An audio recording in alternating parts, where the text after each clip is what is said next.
Okay. हरे कृष्णा। तो आप सबका स्वागत है अंडरस्टैंडिंग गीता इन 18 डेज में, यानी भगवत गीता को 18 दिनों में समझना। इस कोर्स में आप सबका स्वागत है। ये 35वां बैच है। हम क्या करेंगे, हर दिन एक अध्याय करेंगे, इसीलिए ये 18 दिनों तक चलेगा, क्योंकि भगवत गीता में 18 अध्याय हैं। तो जो हम कहते हैं 35वां बैच, यानी ये कोर्स 35 महीने से लगातार चल रहा है। अगले महीने हम 3 साल कंप्लीट करेंगे। और आप सबको जान के खुशी होगी कि ये जो कोर्स है, ये दुनिया का सबसे बड़ा ऑनलाइन भगवत गीता कोर्स है। इसमें प्राय प्राय 10 लाख लोगों ने जो है इस कोर्स में भाग लिया है, और 3 सालों में उन्होंने भगवत गीता पढ़ी है। और आज काफी लोग हैं जो, जैसे आप जिसे कर रहे हैं उसे कहते हैं लेवल 1, इस तरीके से लेवल 2, लेवल 3, लेवल 4, लेवल 5 तक पहुंच चुके हैं। हम क्या करेंगे, 1 घंटे की क्लास रहेगी 9 से 10 बजे के बाद हम आपके प्रश्न लेंगे और उनके उत्तर देने की कोशिश करेंगे। तो क्या सिस्टम रहेगा, जैसे अभी आप देख सकते हैं कि आप अपने हैं, आप अनम्यूट नहीं कर पा रहे हैं, क्योंकि क्या होता है कभी कभी लोगों को पता नहीं चलता है, वो अनम्यूट कर देते हैं और उससे डिस्टरबेंस होने लगती है क्लास में। तो अंत में आप अपना डिजिटल हैंड रेज करिएगा। डिजिटल हैंड का ऑप्शन रहता है जूम में, और हम आपको एक एक करके चांस देंगे आपके प्रश्न पूछने के लिए। आपसे निवेदन है कि सिर्फ अध्याय से रिलेटेड ही प्रश्न पूछें, ठीक है। और व्हाट्सएप में जिसमें आप हैं उसमें थोड़ा डेकोरम मेंटेन करें, ऐसा नहीं करें कि किसी दूसरे को परेशान करें, ठीक है। और इस कोर्स के साथ थोड़ा धैर्य रखें। हमारे सबके जीवन में कोई ना कोई समस्याएं आती हैं, और समस्याएं रातों रात नहीं सॉल्व की जा सकती। तो थोड़ा आपको धैर्य रखना पड़ेगा। 18 दिनों तक कम से कम इस कोर्स को सुनना पड़ेगा, और कहीं ना कहीं आपको बहुत सारे आपके प्रश्नों के जवाब जरूर मिलेंगे। मैं पूरी कोशिश करूंगा कि जितना जानता हूं आपको बताऊं, और भूल हो जाए तो मुझे जरूर क्षमा करें। आप सबका आशीर्वाद चाहिए। तो इस अध्याय का नाम है कुरुक्षेत्र के युद्ध स्थल में सैन्य निरीक्षण। सैन्य निरीक्षण क्यों? क्योंकि अलग अलग पात्र यहाँ पे सेना की निरीक्षण करने वाले हैं। अर्जुन वो अपने दृष्टिकोण बताएंगे सेना को देख के, धृतराष्ट्र सेना को देख के अपना दृष्टिकोण बताने वाले हैं, दुर्योधन अपना दृष्टिकोण बताएंगे। और अगले अध्याय में, यानी दूसरे अध्याय में हम देखेंगे भगवान श्री कृष्ण जब सेना को देखते हैं तो उनका क्या दृष्टिकोण रहता है। इस अध्याय का एक और नाम है अर्जुन विषाद योग। विषाद यानी निराशा, यानी उदासीनता। तो ऐसा क्यों होता है कि अर्जुन सेना का निरीक्षण करते करते उदास हो जाते हैं, इसकी भी हम चर्चा इस अध्याय में करेंगे। पर इस अध्याय में जाने से पहले, ओके, हरे कृष्ण। प्रभु जी आवाज क्लियर नहीं है क्या? प्रभु जी क्लियर है आवाज। ओके। तो अभिषेक प्रभु ने कहा है, इस्कॉन पटना से है वो, कि ऑडियो अच्छी नहीं आ रही है। अभिषेक प्रभु एक बार आप अपने तरफ चेक करें। तो इस अध्याय में जाने से पहले हम जानेंगे कि भगवत गीता क्या है, भगवत गीता का हमारे जीवन में क्या महत्व है, भगवत गीता किस समय किस स्थिति में भगवान ने अर्जुन से कही, उसके बारे में संक्षिप्त में हम थोड़ा जानेंगे। तो भगवत गीता क्या है? भगवत गीता है भगवान श्री कृष्ण और अर्जुन के बीच में एक क्लासिक कॉन्वर्सेशन, अगर हम उसे कह सकते हैं, जो कुरुक्षेत्र की भूमि पे हुई, जहां पर आमने सामने एक ही परिवार के दो भाई, पांडु के ज्येष्ठ पुत्र युधिष्ठिर और धृतराष्ट्र के ज्येष्ठ पुत्र दुर्योधन खड़े थे। तो युधिष्ठिर के पास 7 अक्षनी सेनाएं थी, और दुर्योधन के पास 11 अक्षनी सेनाएं थी। तो ये दो भाई आलिंगन करने के लिए नहीं खड़े थे, ये युद्ध करने के लिए खड़े थे। तो कुरुक्षेत्र में आज, यानी 5000 साल पहले, एक दूसरे की जान लेने के लिए दोनों भाई आमने सामने खड़े हैं। ये क्या दर्शाता है? ये दर्शाता है धार्मिक और अधार्मिक शक्तियों के बीच युद्ध।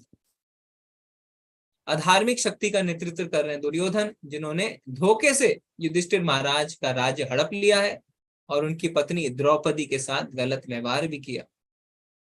13 साल का वनवास हुआ, अज्ञातवास हुआ, उसके बाद जब अपना हक के लिए वापस जाते हैं युधिष्ठिर महाराज, तो दुर्योधन उन्हें मना कर देते हैं। और भगवान कृष्ण की आज्ञा पालन करते हुए जब शांति के सारे रास्ते बंद हो जाते हैं, तो युधिष्ठिर महाराज के पास और कोई चारा नहीं रह जाता है। तो पांडव सेना लेके कुरुक्षेत्र की भूमि पर रहते हैं और उस समय अर्जुन भगवान कृष्ण से कुछ प्रश्न पूछते हैं और उन प्रश्नों के उत्तर में भगवान उन्हें भगवत गीता सुनाते हैं। तो जो युद्ध आसुरिक और दैवी शक्ति के बीच था 5000 साल पहले, वो आज भी युद्ध चल रहा है। कैसे? हर व्यक्ति के मन में, जहां असुरी और देवी दोनों शक्तियां विराजमान है। और आप सब लोगों का कहीं ना कहीं एक्सपीरियंस है कि जब भी हमारे मन में कोई इच्छा उठती है तो उसके साथ दो आवाजें निकलती हैं। जैसे मान लीजिए आपको मदिरा पान करने की इच्छा होती है तो आवाज क्या निकलती है? अरे मदिरा पान करेंगे, बड़ा आनंद की अनुभूति होगी। दूसरा, नहीं नहीं, इससे तुम्हारा नुकसान होगा। तो हमारे अंदर आसुरी और दैवी दोनों आवाजें निकलती हैं और ये जो है वो व्यक्ति को उकसाती रहती हैं। तो 5000 साल पहले का जो भगवत गीता का ज्ञान है वो आज भी हर व्यक्ति के लिए उतना ही रेलेवेंट है जितना कि पहले था। और अगर हम भगवत गीता के ज्ञान को फॉलो करेंगे तो क्या होगा? अपने अंदर की जो दैवी स्वभाव है उसको हम प्रबल कर पाएंगे और उसके हम अपने जीवन में ऐसे रास्ते को चुनेंगे जिससे हम अच्छा जीवन व्यतीत कर सकें। इसलिए भगवत गीता का ज्ञान बहुत ज्यादा आवश्यक है। जैसे अगर हमें किसी डेस्टिनेशन पे, किसी गंतव्य पे पहुंचना है तो आजकल हम क्या करते हैं? गूगल मैप का इस्तेमाल करते हैं ना। गूगल मैप हमें सबसे छोटा रास्ता भी दिखाता है। अगर ट्रैफिक जैम है तो एक ऑल्टरनेटिव, एक दूसरा रास्ता भी दिखाता है। इसी तरीके से भगवत गीता का जो ज्ञान है वो हमें जीवन के सफर में मार्गदर्शन करता है जिससे हम अपने जीवन का लक्ष्य प्राप्त कर सकें। तो जब जब विपदा आती है तो भगवत गीता का ज्ञान सहायक होता है। और सबके जीवन में विपदा आती है, कोई ऐसा नहीं कह सकता कि जीवन में विपदा नहीं है। और अगर कोई है भी जिनके जीवन में विपदा नहीं है तो भविष्य में विपदा ना आए ऐसी गारंटी नहीं है। तो हम क्या कर सकते हैं? हम भगवत गीता के ज्ञान से अपने लक्ष्य को प्राप्त कर सकते हैं। पर भगवत गीता गूगल मैप से श्रेष्ठ है। क्यों? गूगल मैप में आपको अपना गंतव्य, अपना डेस्टिनेशन डालना पड़ता है, पर भगवत गीता आपको आपका गंतव्य भी बता देती है कि आपको कहाँ जाना है। यानी जीवन का क्या लक्ष्य होना चाहिए और उस लक्ष्य को कैसे प्राप्त करना है, दोनों बातें हमें भगवत गीता बताती है। इसलिए प्रभुपाद जी भगवत गीता के इंट्रोडक्शन में क्या बताते हैं, गीता महात्म्य में, कि कोई और शास्त्र पढ़ने की आवश्यकता नहीं है। गीता के जो 700 श्लोक हैं उसके जो 5 जो मुख्य टॉपिक हैं उनमें हमारे प्रश्नों के सारे उत्तर हमें मिल जाएंगे। ये 5 टॉपिक क्या हैं हम अगले स्लाइड में देखेंगे। तो भगवत गीता हमारे सारे प्रश्नों का उत्तर देगी। और सबसे महत्वपूर्ण प्रश्न जो आजकल सबके मन में चल रहा है, क्या? मेरे जैसे अच्छे व्यक्ति के साथ ऐसा गलत क्यों हुआ? ये प्रश्न हर किसी व्यक्ति के मन में है। मेरे जैसे अच्छे व्यक्ति, मैं तो इतना अच्छा हूं, मैंने कभी किसी का कोई बुरा नहीं किया, मेरे साथ ऐसा क्यों हुआ? इसका भी उत्तर हमें भगवत गीता में मिलेगा। और अंत में एक बिंदु है कि भगवत गीता का ज्ञान सांप्रदायिक नहीं है। ये किसी जाति विशेष से रिलेटेड नहीं है, क्योंकि 5000 साल पहले कोई भी आज का आधुनिक आधुनिक जो धर्म है वो नहीं था ना। सारे धर्म जो आज के दिन में है वो 5000 साल के बाद ही आने शुरू हुए। 5000 साल पहले कोई भी ऐसा धर्म नहीं था। उस समय सिर्फ एक ही धर्म था, वर्ण आश्रम धर्म। और इस वर्ण आश्रम धर्म को भी हम चौथे अध्याय में पढ़ेंगे। ठीक है, तो इसके साथ हम क्या करेंगे, हम अपना शुरू करते हैं आज का भगवद गीता क्लास। श्रील प्रभुपाद की जय। तो सबसे पहले हम देखते हैं कि भगवद गीता के 5 कौन से टॉपिक हैं जो हम पढ़ने वाले हैं। तो भगवद गीता जो है वो भौतिक जगत से अलग है और इसमें हम ऐसे 5 मुख्य टॉपिक पढ़ेंगे जो हम अपने भौतिक ज्ञान में स्कूल, कॉलेज, यूनिवर्सिटीज में नहीं पढ़ते हैं। क्या? ईश्वर, भगवान कौन है, भगवान के क्या गुण हैं। जीव यानी जीवात्मा यानी हम, तो जीवात्मा कौन है, जीवात्मा का भगवान के साथ क्या संपर्क है, जीवात्मा परमात्मा के साथ कैसे अलग है ना। कई लोग कहते हैं मैं ही भगवान हूं, अहम ब्रह्मास्मि, तो किस बात में कितनी सच्चाई है हम वो देखेंगे। फिर प्रकृति, जैसे हम कहते हैं मदर नेचर, तो प्रकृति के बारे में जानेंगे। किस तरीके से जीव प्रकृति के गुणों से बंध जाता है किस तरीके से हम इससे बाहर निकल सकते हैं। फिर कर्म, तो सब जानते हैं न्यूटन ने क्या कहा, every action has equal and opposite reaction. पर भगवत गीता हमें अलग अलग कर्मों के बारे में बताएगी। तीव्र कर्म, जिसका फल हमें तुरंत मिलता है, जैसे गाड़ी ने आपको ठोकर मारी, आपकी हड्डी टूट गई। मंद कर्म, जैसे आप किसी पौधे को, है ना, आप पौधा लगाते हैं, धीरे धीरे वो पेड़ बनता है। जैसे कैंसर किसी को होता है, धीरे धीरे वो मरता है। और एक होता है ऐसे कर्म जो हमारे अगले जन्मों तक जाते हैं। तो अलग अलग कर्मों के बारे में पढ़ेंगे, और अंत में पढ़ेंगे काल के बारे में। काल यानी समय। तो समय एक ऐसी चीज है जिसको परिभाषित करना बहुत ही कठिन है ना। अगर हम कहेंगे समय, तो हो सकता है आप बताएं मिनट, सेकंड, आवर, पर वो समय को मापने की यूनिट है, समय खुद नहीं है। तो समय के बारे में भी हम जानने वाले हैं।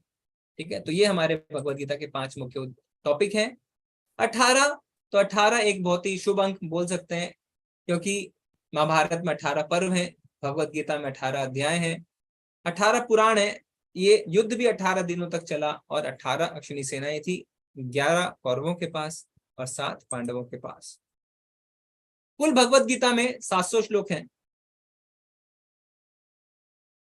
प्रभु जी वॉइस के लिए काफी लोग बोल रहे हैं, ऐसा है क्या, डिस्टर्बेंस है? क्लियर है प्रभु जी, प्रभु जी। ठीक है, 700 श्लोक हैं, उसमें से भगवान श्री कृष्ण 574 श्लोक बोलते हैं, अर्जुन 84, संजय 41 और धृतराष्ट्र 1। तो अलग अलग व्यक्ति, अलग अलग पात्र जो है श्लोक बोलते हैं। तो क्लास में सबसे ज्यादा कौन बोलता है? टीचर ना। तो कृष्ण जी 574 श्लोक बोलते हैं, बहुत ही अच्छी बात है। पर मेरा आप सबसे एक प्रश्न है, और आप क्या कर सकते हैं, अपने डिजिटल हैंड रेज कर सकते हैं, हम आपको अनम्यूट करेंगे अगर आपको उत्तर पता है। प्रश्न ये है कि ज्ञान तो भगवान श्री कृष्ण ने दिया है भगवत गीता में, तो उन्होंने 574 श्लोक बोले, जो बहुत अच्छी बात है। पर अर्जुन ने 84 श्लोक क्यों बोले? ये ज्ञान तो भगवान का है, तो अर्जुन को 84 श्लोक बोलने की क्या आवश्यकता थी? किसी को पता है? जी, रेडमी करके माता जी, प्रभु जी आप कौन है? हरे कृष्णा। जय श्री कृष्ण प्रभु जी। हेलो। हरे कृष्णा माता जी, बोलिए। अर्जुन जी के जो प्रश्न थे ना उनके मन में, इसलिए उन्होंने श्लोक बोले थे, उस जी प्रश्नों का उत्तर दिया है कृष्ण जी ने। जी, बिल्कुल सही। तो माता जी बता रहे हैं कि जब तक प्रश्न नहीं पूछे जाएंगे तब तक ज्ञान कैसे मिलेगा? बैठे बैठे ज्ञान नहीं मिलेगा ना, प्रश्न पूछने होते हैं। तो अर्जुन ने ऐसे प्रश्न पूछे हैं जो हमारे लिए भी रेलेवेंट है, जिससे हमें भी अपने प्रश्नों का उत्तर मिले। तो अभी हम क्या देखते हैं, आप सब में से प्राय सारे लोगों ने इस्कॉन मंदिर जरूर विजिट किया होगा, और विजिट नहीं भी किया है प्रसाद जरूर खाया होगा। प्रसाद में नहीं खाया है तो कहीं ना कहीं वीडियो जरूर देखा होगा, क्या कि फॉरेन जो बॉडी लोग हैं ना, जो अंग्रेज हैं या अमेरिकन हैं, या जो गोरे हैं जिनको बोलते हैं, वो हाथ उठा उठा के हरे कृष्ण के संकीर्तन में नाच रहे हैं ना, हरे कृष्णा हरे कृष्णा। और हमें बहुत आनंद हो रहा है उनको देख के, हमें लग रहा है अरे वाह, इन्होंने तो हमारी सभ्यता को अपना लिया है। पर क्या हमने कभी भी जानने की कोशिश करी कि ऐसा संभव कैसे हुआ? तो ऐसा संभव हुआ है प्रभुपाद जी के कारण, जिनकी तस्वीर आज आप अपने स्क्रीन पे देख रहे हैं। तो इनका नाम है भक्ति वेदांत स्वामी प्रभुपाद। और प्रभुपाद जी जो है वो इस्कॉन के फाउंडर आचार्य हैं। तो इस्कॉन की स्थापना प्रभुपाद जी ने करी। इस्कॉन यानी international society for Krishna consciousness. तो ये जो कोर्स आप कर रहे हैं ये इस्कॉन की तरफ से है, और हिंदी में इसे कहते हैं अंतरराष्ट्रीय कृष्णा भावनामृत संगठन। तो जैसे आपको कोई सोने की अंगूठी देगा, है ना, और साथ ही साथ वो आपको बताएगा, पता है ये अंगूठी मैंने यहाँ से ली, इसका जो सोना है वो ये है, इसमें जो हीरा जड़ा है वो यहाँ से। तो आपको क्या होगा, आपको बहुत खुशी होगी जान के। तो हम भी जब भगवत गीता का ये कोर्स करने जा रहे हैं तो हमें पता होना चाहिए कि किस कारण और किसकी कृपा से हम ये कर पा रहे हैं। तो प्रभुपाद जी की कृपा से ऐसा संभव है। तो प्रभुपाद जी जो है, उनका जन्म 1896 में कलकत्ते में हुआ था, और इनका नाम था अभय चरण देव। और फिर जब ये 70 साल के थे, यानी 1965 में, तब ये पहली बार अमेरिका गए थे, और अमेरिका में इन्होंने जो है इस्कॉन की स्थापना करी। और अगले 12 साल इन्होंने ऐसा किया कि पूरी दुनिया देखती रह गई। कैसे? अगले 12 साल में इन्होंने 60 किताबें लिखी और पहले 70 साल में सिर्फ 3 किताबें लिखी थी। अगले 12 साल में उन्होंने 4000 से ज्यादा शिष्य बनाए, उससे पहले सिर्फ एक ही शिष्य था इनका। अगले 12 सालों में इन्होंने दुनिया भर में 108 कृष्ण के मंदिर स्थापित किए।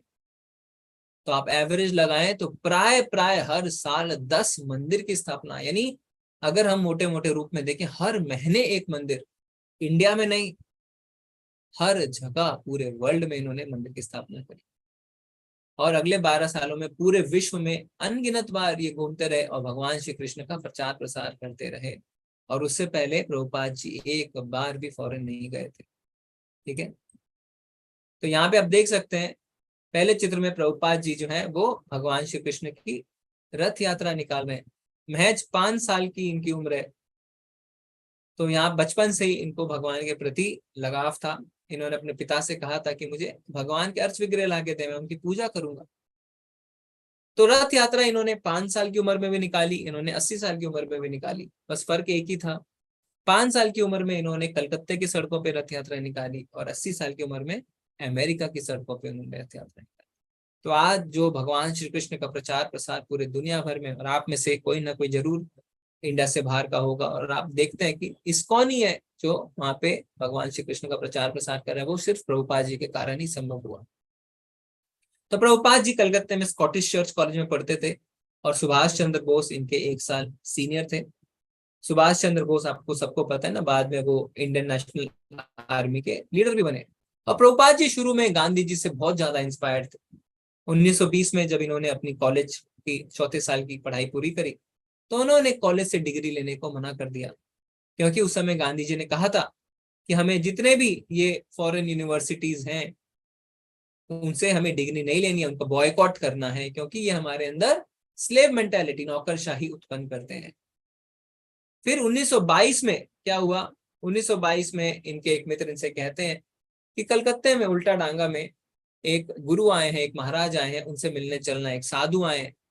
प्रभुपाद जी कहते हैं मेरे घर पे बहुत साधु आते हैं मेरे पिता से मिलने, मुझे इन साधुओं से नहीं मिलना। वो कहते हैं नहीं, ये अलग है।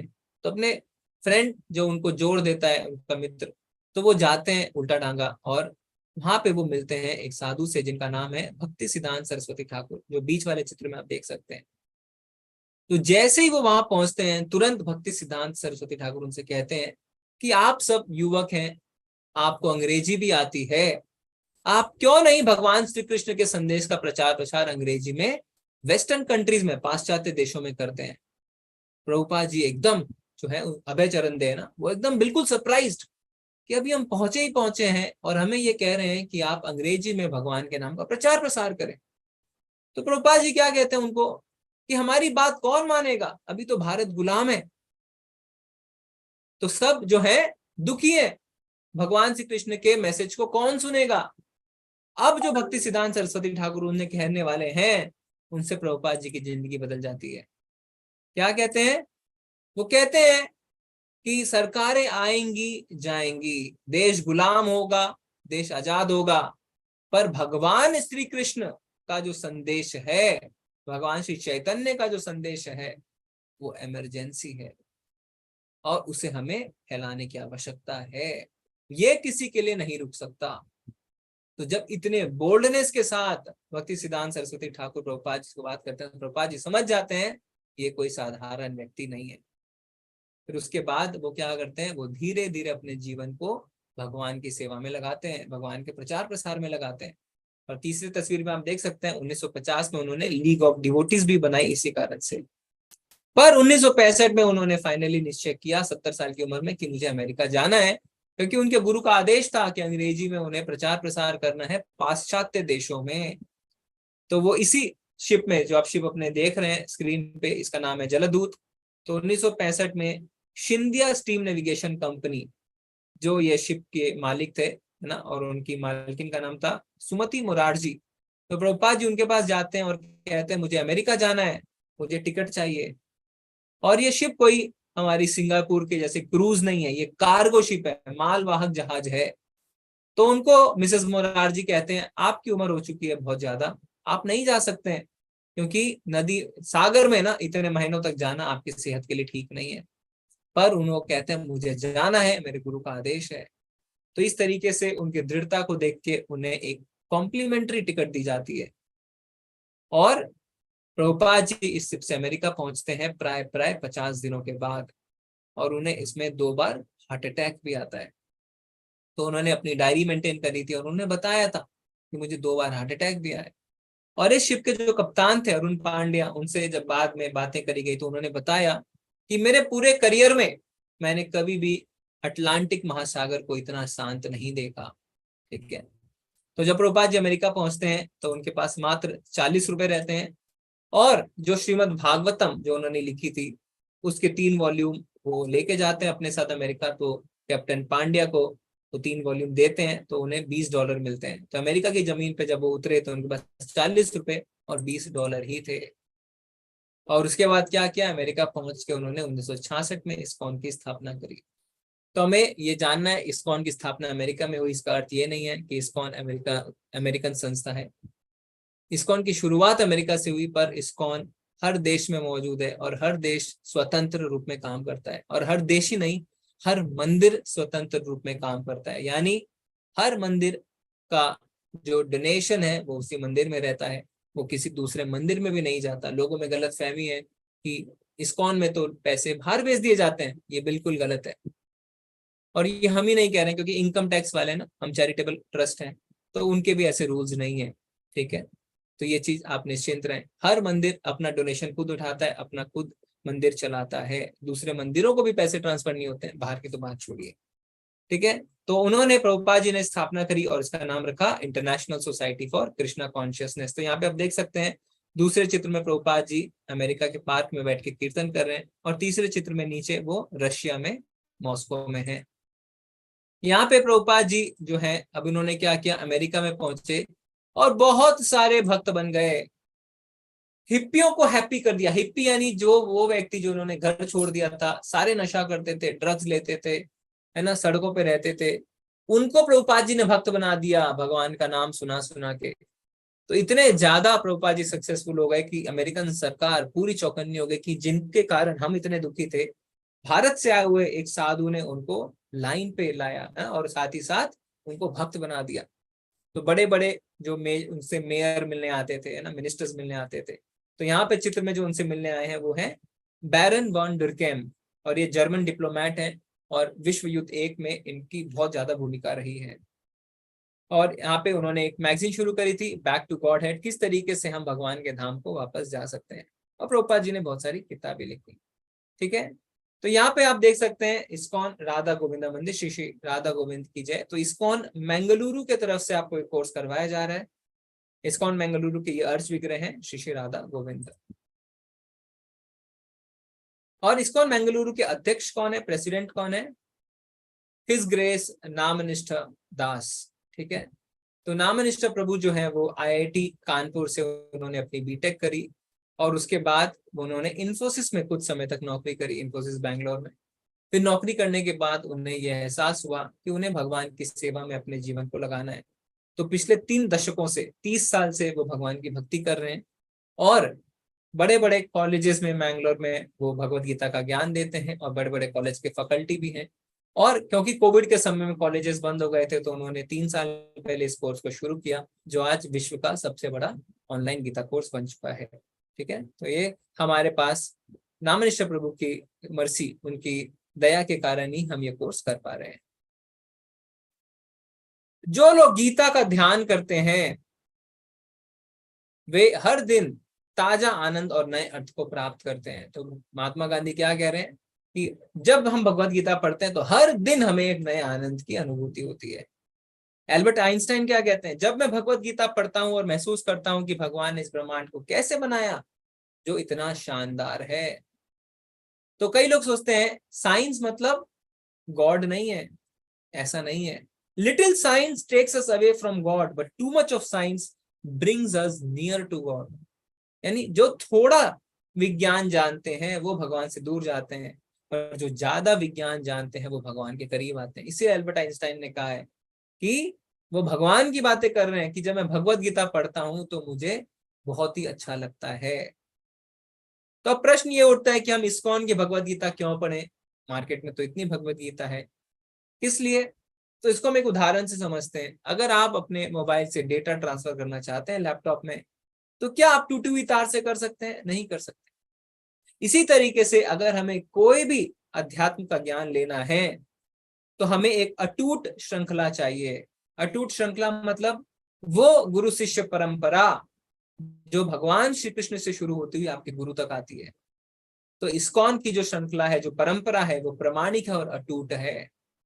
तो आप जब इस्कॉन की भगवत गीता जब पढ़ेंगे ना, तो उसमें आप देख सकते हैं कि जो प्रभुपाद जी हैं उन्होंने पहले ही पेज में बता दिया है कि किस तरीके से ये अटूट श्रृंखला चली आ रही है।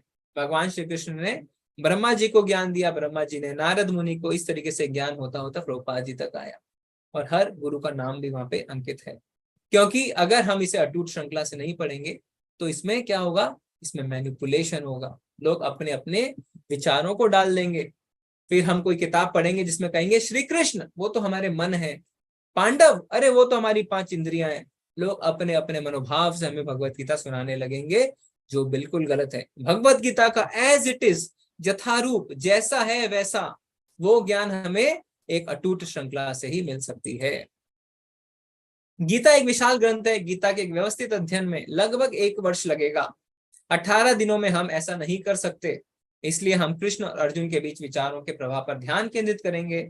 उद्देश्य है गीता के गहन अध्ययन के लिए आपको तैयार करना। तो अगर हम सोचे कि हम 18 घंटे में, 18 दिनों में, 18 घंटे में भगवत गीता पूरी तरीके से, अच्छी तरीके से पढ़ पाएंगे, ये गलत है। 700 श्लोक है।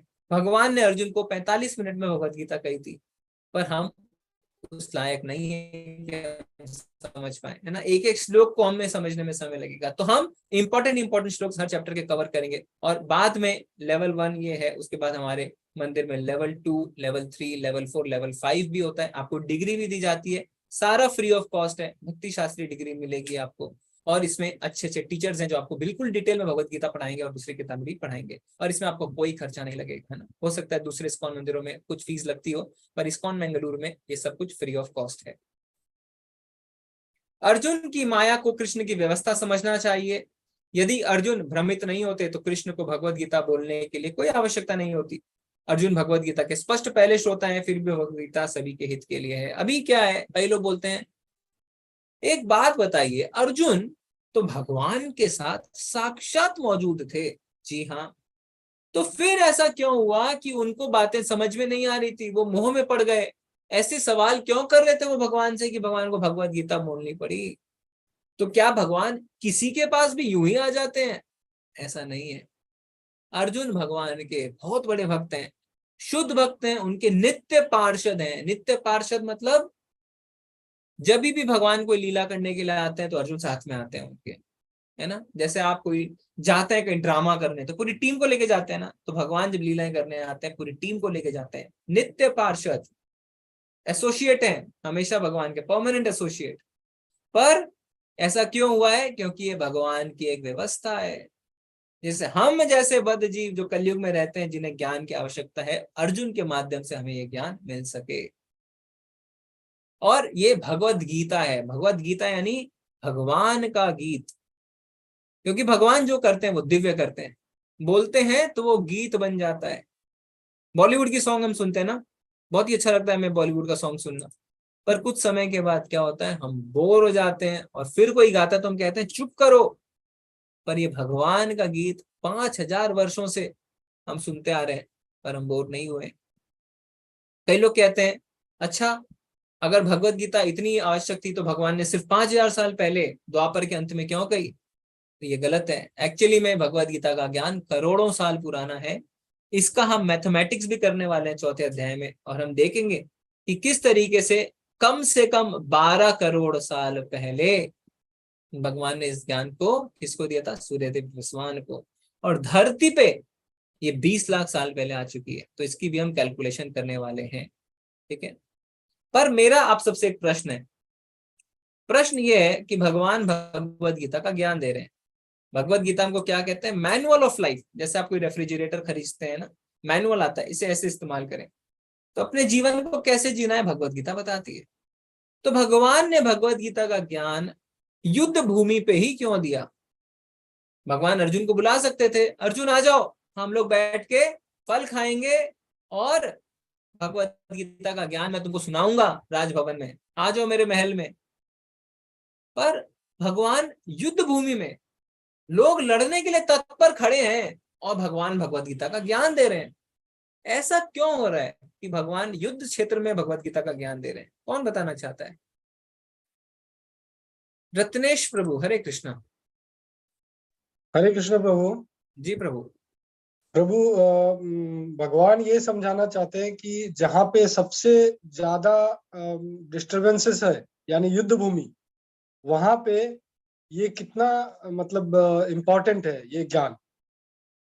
ओके, ठीक है। तो प्रभु जी कह रहे हैं कि एक परिस्थिति जो बहुत ही महत्वपूर्ण है, उस परिस्थिति में हमें भगवान बताना चाहते हैं कि ज्ञान कितना महत्वपूर्ण। हम और सुनते हैं। केडी समीर प्रभु, हरे कृष्ण। प्रभु जी अनम्यूट करिए। जय जगन्नाथ।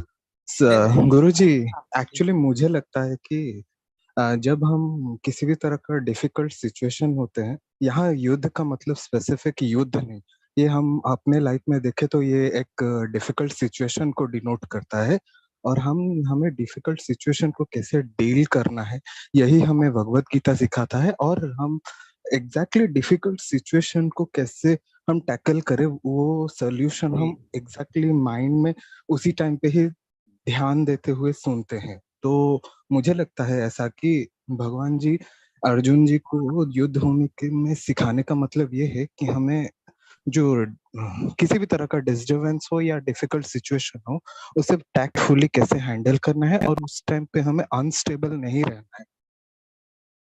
बिल्कुल बिल्कुल, बहुत ही अच्छा बताया प्रभु जी, आपने बिल्कुल अच्छी तरीके से प्रभु जी ने समझा दिया।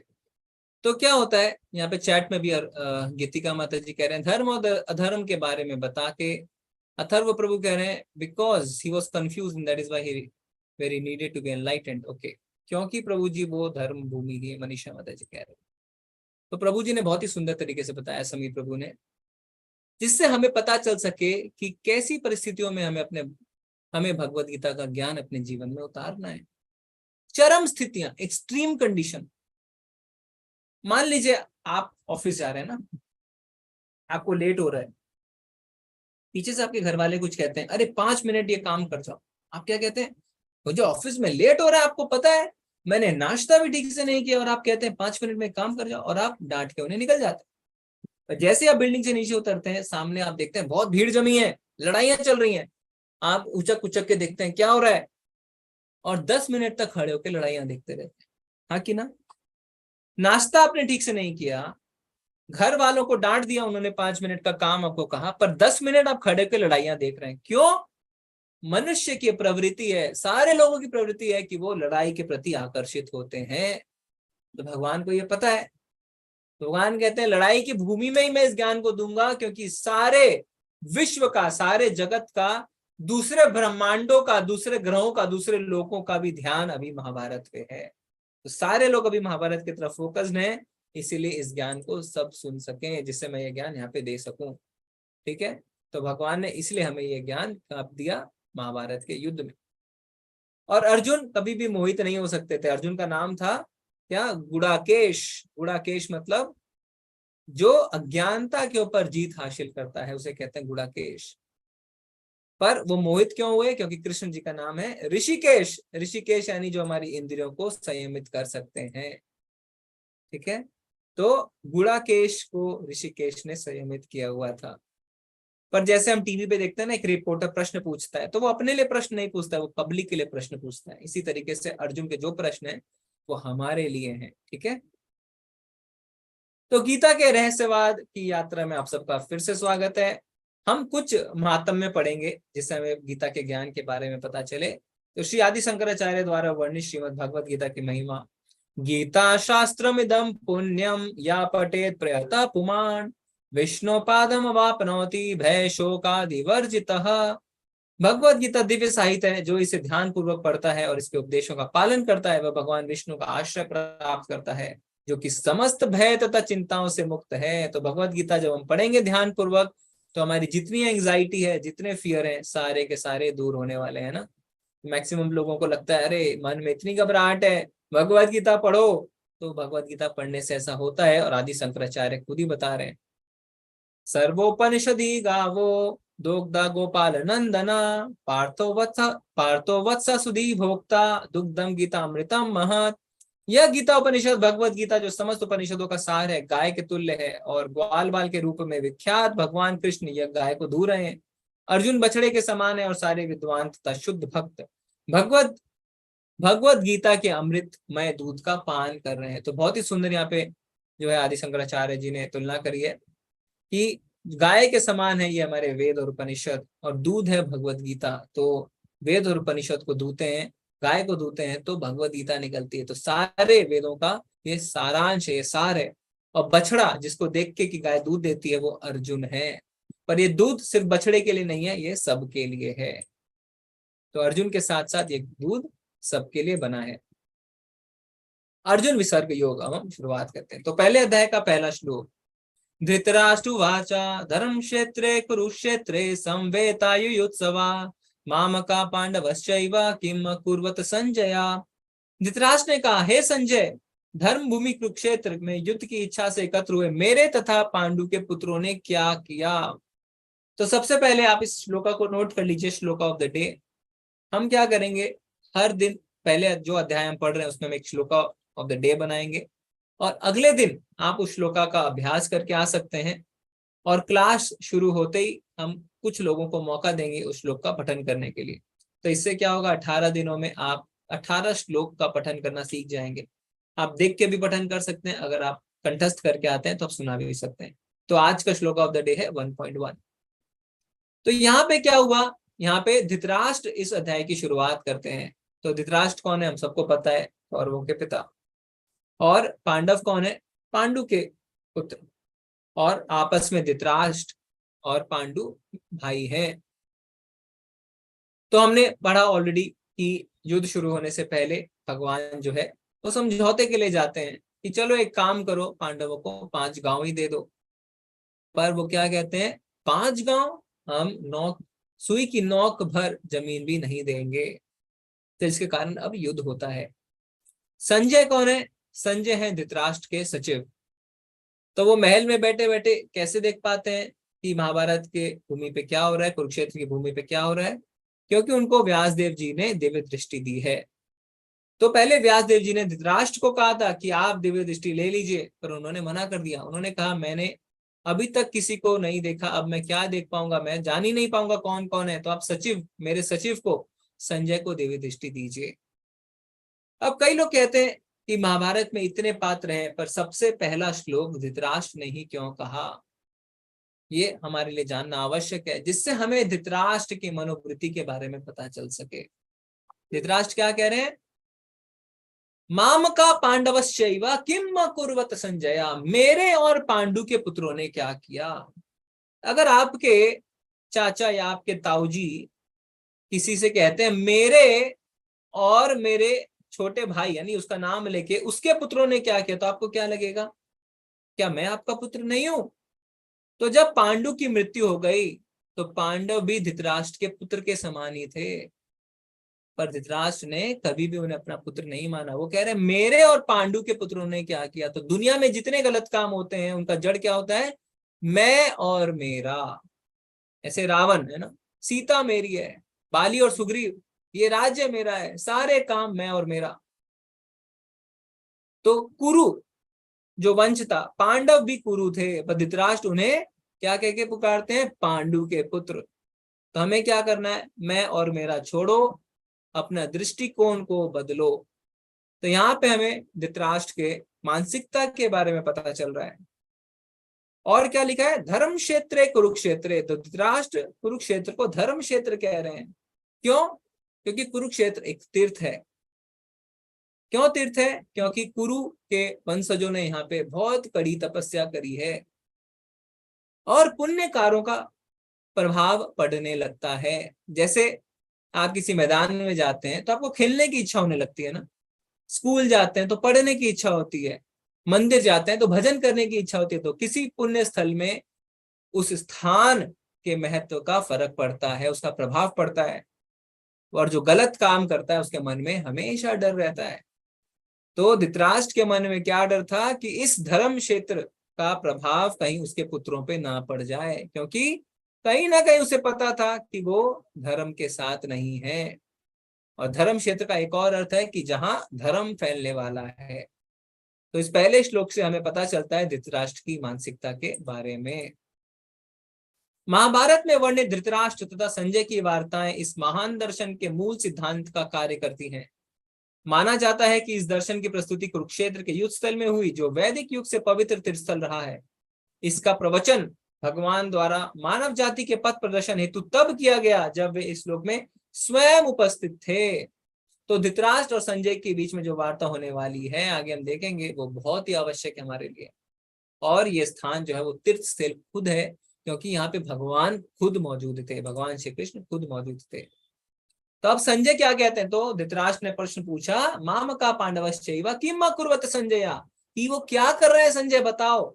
संजय क्या कहते हैं, हे राजन, पांडु पुत्रों द्वारा सेना की व्यू रचना देखकर राजा दुर्योधन अपने गुरु के पास गया और उसने ये शब्द कहे, हे आचार्य, पांडु पुत्रों की विशाल सेना को देखें जिसे आपके बुद्धिमान शिष्य द्रुपद के पुत्र ने इतने कौशल से व्यवस्थित किया है। तो संजय कह रहे हैं कि दुर्योधन कहाँ गए, अपने गुरु के पास। कौन है दुर्योधन के गुरु, द्रोणाचार्य। तो चित्र में आप देख सकते हैं, यहाँ पे दुर्योधन द्रोणाचार्य के पास आते हैं और आके क्या कहते हैं, तो आप देख सकते हैं बड़े एनिमेटेड हैं, बड़े गुस्से में लग रहे हैं दुर्योधन, और कहते हैं, हे आचार्य, अपने गुरु को कह रहे हैं, हे आचार्य, पांडु पुत्रों की विशाल सेना को देखें। अब वो पांडवों की सेना को देख के डर गए हैं। वो कहते हैं, देखें कितनी बड़ी सेना है उनकी, और इसकी व्यवस्था किसने करी है, इसको किसने व्यवस्थित किया है, द्रुपद के पुत्र ने।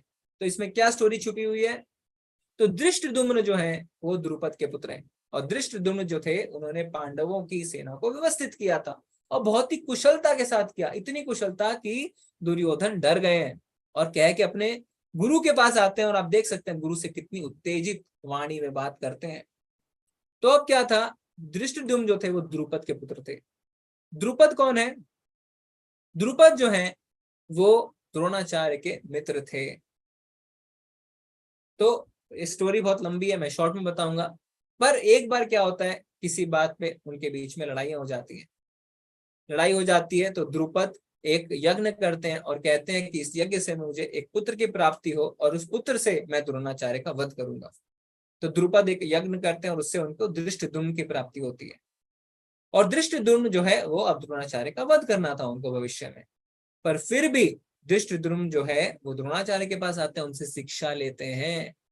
तो पहले के आचार्यों के आचरण के बारे में हम जान सकते हैं। द्रोणाचार्य को पता था कि धृष्टद्युम्न उनका वध करेगा, पर फिर भी उनको शिक्षा प्रदान करेगी।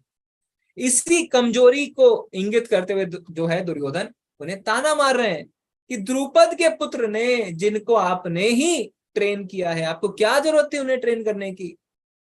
तो यहाँ पे दुर्योधन की हमें मानसिकता पता चलती है कि कितने कुशल कूटनीतिज्ञ हैं, सबको भड़का रहे हैं। किस लिए भड़का रहे हैं, जिससे वो अच्छे से युद्ध कर पाए, गुस्से से लड़े। और असुर जो होते हैं वो क्या करते हैं, वो भगवान की शक्ति मांगते हैं। बुद्धिमान जो होते हैं वो भगवान की भक्ति मांगते हैं। तो आपको सबको पता होगा, जब भगवान आराम कर रहे थे, कृष्ण भगवान आराम कर रहे थे, तो अर्जुन पहुंचते हैं उनके पास और उनके पैरों के पास जाके बैठ जाते हैं। फिर दुर्योधन आते हैं, वो उनके सिरहाने आके बैठते हैं। जब भगवान की आंख खुलती है तो वो कहते हैं, अर्जुन, पहले दुर्योधन आते हैं, है ना, हाँ, और फिर अर्जुन आते हैं। तो पहले अर्जुन को देखते हैं, बोले अर्जुन मांगो, क्या मांगना है। तो वो कहते हैं, दुर्योधन क्या कहते हैं, नहीं नहीं, पहले तो मैं आया हूं, मैं मांगूंगा। तो भगवान कहते हैं, मैंने पहले अर्जुन को देखा है, अर्जुन तुम मांगो। तो अर्जुन कहता है, भगवान मुझे तो आप चाहिए। और दुर्योधन हंसने लगता है, बोले ये तो भावुक है, क्योंकि इसने भगवान को मांग लिया है। वो भगवान जो क्या करेंगे, अस्त्र शस्त्र तक उठाएंगे भी नहीं। तो वो भगवान को नहीं मांग के क्या करता है, वो भगवान की सेना को मांग लेता है। तो असुर जो है उन्हें भगवान की शक्ति चाहिए, पर शक्तिमान नहीं चाहिए। पर भक्त जो है उन्हें भगवान चाहिए, उनकी शक्ति नहीं चाहिए। ठीक है। तो आप देख सकते हैं यहाँ पे दुर्योधन को किस तरीके से अपने गुरु पे ही वो गुस्सा कर रहे हैं। तब कुरुवंश के व्योवृत परम प्रतापी एवं वृद्ध पितामह ने सिंह गर्जना किसी ध्वनि करने वाले अपने शंख को कुछ स्वर से बजाया, जिससे दुर्योधन को हर्ष हुआ। तो अब क्या हुआ है, भीष्म पितामह जो सबके दादाजी है ना, ग्रैंडफादर कौरवों के और पांडवों दोनों के, उन्होंने जब दुर्योधन की यह हालत देखी कि वो तो भयभीत है, डर गए हैं और अपने गुरु से वो गलत तरीके से व्यवहार कर रहे हैं, तो उन्होंने शंख बजाया। और जब शंख बजाया उच्च ध्वनि में, तो दुर्योधन को बहुत ज्यादा खुशी हुई, क्योंकि जो जितना जोर से शंख बजाता है लगता है कि उसी की विजय होने वाली है। पर यहाँ पे दुर्योधन तो खुश हो गया, पर पांडवों पे उसका क्या असर पड़ा? कोई असर नहीं पड़ा, है ना। जैसे दिवाली में हम कोई पटाखा छुटाते हैं तो कभी कभी कोई पटाखा फुस हो जाता है ना, तो वैसे फुस पटाखे की तरह था। आगे हम देखते हैं जब पांडवों ने अपने शंख बजाए तो क्या हुआ। दूसरी ओर से श्वेत घोड़ों द्वारा खींचे जाने वाले विशाल रथ पर असीम कृष्ण तथा अर्जुन ने अपने अपने देव शंख बजाए। तो अब यहाँ पे भगवान की एंट्री हो गई है। तो यहाँ पे क्या लिखा है, भगवान यहाँ पे क्या कर रहे हैं, भगवान यहाँ पे रथ चला रहे हैं, सारथी हैं और पीछे बैठे हैं अर्जुन। तो जब आप कहीं जाते हैं तो आपका नाम पहले लिया जाता है कि ड्राइवर का? आपका नाम पहले लिया जाता है ना, फिर ड्राइवर का नाम। पर यहाँ पे क्या लिखा जा रहा है, कृष्ण और अर्जुन। तो भले ही भगवान सारथी बने हो, पर भगवान भगवान है। नहीं कहते अच्युत, अच्युत मतलब जो अपने पोजीशन से कभी नीचे नहीं गिरता। तो भगवान भले ही सारथी बन गए हो, पर इसका अर्थ ये नहीं है कि वो भगवान नहीं है। अब यहाँ पे क्या है, यहाँ पे भगवान और अर्जुन अपने अपने शंखों को बजाते हैं। तो भीष्म के शंख को दिव्य नहीं कहा गया था, पर यहाँ पे भगवान और अर्जुन के शंख को दिव्य कहा गया है। क्योंकि हम देखते हैं कि युद्ध जो है वो कभी कभी मन में, माइंड में ही हार जाते हैं लोग। शंख की आवाज सुन के सारे लोग डर गए। ठीक है, आगे क्या लिखा है, अतः व्यवस्थितान दृष्ट्वा धात राष्ट्रान कपि ध्वजा प्रवृत्ति शस्त्र संपाते धनुर्धम्य पांडवा ऋषिकेशम तदा वाक्यम इदा महामहीपते। उस समय हनुमान संग की ध्वजा लगे रथ पर आसीन पांडुपुत्र अर्जुन अपना धनुष उठाकर तीर चलाने के लिए उद्यत हुआ। हे राजन, धृतराष्ट्र के पुत्रों को व्यू में खड़ा देखकर अर्जुन ने कृष्ण से ये वचन कहे। तो अभी रथ पे क्या है, कपि ध्वजा। कपि ध्वजा का मतलब होता है साक्षात हनुमान जी विराजमान है, लाइव, है ना। हमें लग रहा है कि वो ध्वजा उस पर हनुमान जी अंकित है, पर वास्तव में हनुमान जी विराजमान है। और आप देख सकते हैं पांडव पूरे आत्मविश्वास के साथ आगे बढ़ रहे हैं, क्योंकि उन्हें कोई डर नहीं है। डर क्यों नहीं है, क्योंकि वो सच के साथ हैं। ठीक है, अर्जुन ने कहा, हे अच्युत, कृपा करके मेरे रथ दोनों सेनाओं के बीच में ले चलें, जिससे मैं यहाँ युद्ध की अभिलाषा रखने वालों और शस्त्रों की इस महान परीक्षा में जिनसे मुझे संघर्ष करना उन्हें देख सकूं। तो अब अर्जुन भगवान को ऑर्डर दे रहे हैं, हे अच्युत। अच्युत मतलब जिनका कभी पतन नहीं होता, जैसा हमने डिस्कस किया। तो भगवान श्री राम ने जब सबरी के झूठे बेर खाए, इसका मतलब ये नहीं कि वो भगवान नहीं रहे। तो भगवान कभी भी अपने पोजीशन से नीचे नहीं गिरते हैं, भगवान भगवान ही रहते हैं। तो वो कह रहे हैं, मुझे दोनों सेनाओं के बीच में ले चलो, क्योंकि मैं देखना चाहता हूं मुझे युद्ध किससे करना है। तो ये क्या बात है, आप एग्जाम के लिए बैठने जा रहे हैं और कह रहे हैं मुझे बेंच तक ले चलो, मैं देखना चाहता हूं आज कौन से सब्जेक्ट का पेपर है। ऐसा होता है क्या? आप तो पहले से तैयारी करके जाते हैं ना। तो अर्जुन को तो पहले से पता है कि उन्हें कौन से योद्धाओं के साथ लड़ाई करनी है। पर हमने क्या पढ़ा कि अर्जुन की इस माया को भगवान की व्यवस्था समझनी है। यह भगवान की व्यवस्था है जिससे भगवत गीता सुनाने का पूरा सेटिंग तैयार हो सके। ठीक है, पूरी सेटिंग भगवान अब धीरे धीरे तैयार कर रहे हैं। अर्जुन ने वहां पर दोनों पक्षों की सेनाओं के मध्य में अपने चाचा ताऊओं, पितामहों, गुरुओं, मामाओं, भाइयों, पुत्रों, पौत्रों, मित्रों, ससुरों तथा शुभचिंतकों को भी देखा। तो अब अर्जुन सबको देख रहे हैं। और अर्जुन क्या कहने भगवान से, तो अर्जुन ने कहा मुझे ले चलो सेनाओं के बीच में। भगवान ले आते हैं। अर्जुन सबको देखते हैं, अपने रिश्तेदारों को, क्योंकि परिवार से युद्ध है। इंडिया पाकिस्तान का युद्ध थोड़ी है, ये परिवार के बीच में युद्ध है, दो भाइयों के बीच में युद्ध है, तो सारे परिवार जन ही खड़े रहेंगे। अर्जुन क्या होता है अब देखने के बाद, अर्जुन वाचा दृष्टवैवं स्वजनम कृष्ण युयुत्सं समुपस्थितम सिदंतिमं गात्राणि मुखम च परिशुष्यति। अर्जुन ने कहा, हे कृष्ण, इस प्रकार युद्ध की इच्छा रखने वाले मित्रों तथा संबंधियों को अपने समक्ष उपस्थित देखकर मेरे शरीर के अंग कांप रहे हैं और मेरा मुख सूखा जा रहा है। ये क्या हो गया? अभी क्लास में फर्स्ट आने वाला स्टूडेंट बोर्ड एग्जाम से पहले कहता है मैं नर्वस हूं, मुझे मुझे कंपकपी छूट रही है, मेरा गला सूख रहा है। ये तो वही हाल हो गया। इतने बड़े योद्धा, कोई सामान्य व्यक्ति नहीं है अर्जुन। उन्होंने शिवजी से पशुपात शस्त्र तक जो है प्राप्त किया हुआ है, स्वर्ग में पहुंच जाते थे, नित्य भी सीखा हुआ है उन्होंने। अब वो कह रहे हैं मेरे अंग कांप रहे हैं और मेरा मुख सूखा जा रहा है। तो अर्जुन पूरी तरीके से अब मोहित हो गए हैं। हे कृष्ण, इस युद्ध में अपने ही स्वजनों का वध करने से ना तो मुझे कोई अच्छाई दिखती है और ना मैं उससे किसी प्रकार की विजय, राज्य या सुख की इच्छा रखता हूं। तो अब क्या होता है, किसी बच्चे को एग्जाम नहीं देना होता है तो बहाने मारता है, मम्मी पेट में दर्द है, मम्मी मेरा सिर दर्द है, अरे मुझे आज बुखार है, अरे मुझे कोरोना हो गया लगता है, देखो देखो मुझे सुगंध भी नहीं आ रही। करते हैं ना बच्चे ऐसा। अर्जुन वैसा ही कर रहा है। अर्जुन अब लड़ाई ना करने के कारण दे रहा है। तो कुल अर्जुन 5 कारण देंगे। सबसे पहला कारण कि मुझे अपने परिजनों पे दया आ रही है, मुझे स्वजनों का वध कर में कोई अच्छाई नहीं दिख रही और मैं इसकी इच्छा नहीं रखता हूं, तो दया आ रही है। सबसे पहला कारण क्या है, स्वजनों पर दया आ रही है। तो इस समय क्या शिक्षा मिलती है कि भले ही कोई कितना बड़ा योद्धा क्यों ना हो जाए, सिर्फ भौतिक ज्ञान हमें दुखों से निकालने के लिए पर्याप्त नहीं है। तो अर्जुन ने अस्त्र शस्त्र के बहुत भौतिक ज्ञान ले रखे होंगे, पर अभी जो माया में पड़ गए हैं उन्हें आध्यात्मिक ज्ञान नहीं है। ऐसे है उन्हें ज्ञान, वो भगवान के भक्त है, पर क्योंकि अभी वो माया में है तो हमें पता चल रहा है कि उन्हें आध्यात्मिक ज्ञान नहीं है। और इसमें अर्जुन का एक और प्रश्न छुपा हुआ है, क्या कि भगवान आप तो सबके पालनहार हैं, तो आप मुझे इस घोर युद्ध में क्यों लगाना चाहते हैं। तो हम देखेंगे अगले अध्याय में भगवान किस तरीके से इनका उत्तर देंगे। अब यहाँ पे अर्जुन अपना अगला कारण दे रहे हैं। तो सबसे पहला कारण क्या है, दया। दूसरा, हे गोविंद, हमें राज्य, सुख अथवा इस जीवन से क्या लाभ, क्योंकि जिन सारे लोगों के लिए हम उन्हें चाहते हैं वे ही इस युद्ध भूमि में खड़े हैं। हे मधुसूदन, जब गुरुजन, पितृगण, पुत्रगण, पितामह, मामा, ससुर, पौत्रगण, साले तथा अन्य सारे संबंधी अपना धन एवं प्राण देने के लिए तत्पर हैं और मेरे समक्ष खड़े हैं, तो फिर मैं इन सबको क्यों मारना चाहूंगा, भले ही वे मुझे क्यों ना मार डालें। हे जीवों के पालक, मैं इन सबों से लड़ने को तैयार नहीं, भले ही बदले में मुझे तीनों लोग क्यों ना मिलते हो। इस पृथ्वी की तो बात ही छोड़ दें, भला धृतराष्ट्र के पुत्रों को मारकर हमें कौन सी प्रसन्नता मिलेगी। तो अब अर्जुन दूसरा कारण दे रहे हैं कि मुझे इस युद्ध को करके कोई भी आनंद की प्राप्ति नहीं होगी। तो हमें भी सोचना चाहिए ना कि जो हम कर रहे हैं वो क्यों कर रहे हैं, हमारे जीवन का क्या उद्देश्य है। क्या सिर्फ पैसे कमाना हमारे जीवन का उद्देश्य है। तो अर्जुन सोच रहे हैं, जबकि अर्जुन को इतने दुख दिए कौरवों ने, उसके बावजूद वो सोच रहे हैं कि मैं उन्हें क्यों मारना चाहूंगा, मुझे तो कोई आनंद की प्राप्ति नहीं होगी इससे।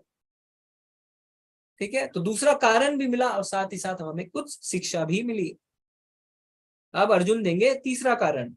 तीसरे कारण से पहले हम यहाँ पे भी कुछ और जानेंगे। क्या, यदि हम ऐसे अतताइयों का वध करते हैं तो हम पर पाप चढ़ेगा, अतः उस उचित नहीं होगा कि हम धृतराष्ट्र के पुत्रों तथा उनके मित्रों का वध करें। हे लक्ष्मीपति कृष्ण, इससे हमें क्या लाभ होगा और अपने कुटुंबियों को मारकर हम किस प्रकार सुखी हो सकते हैं। तो यहाँ पे अब तीसरा कारण देते हुए अर्जुन बताते हैं कि मुझे पाप लगेगा, मैं कैसे उन्हें मार सकता हूं।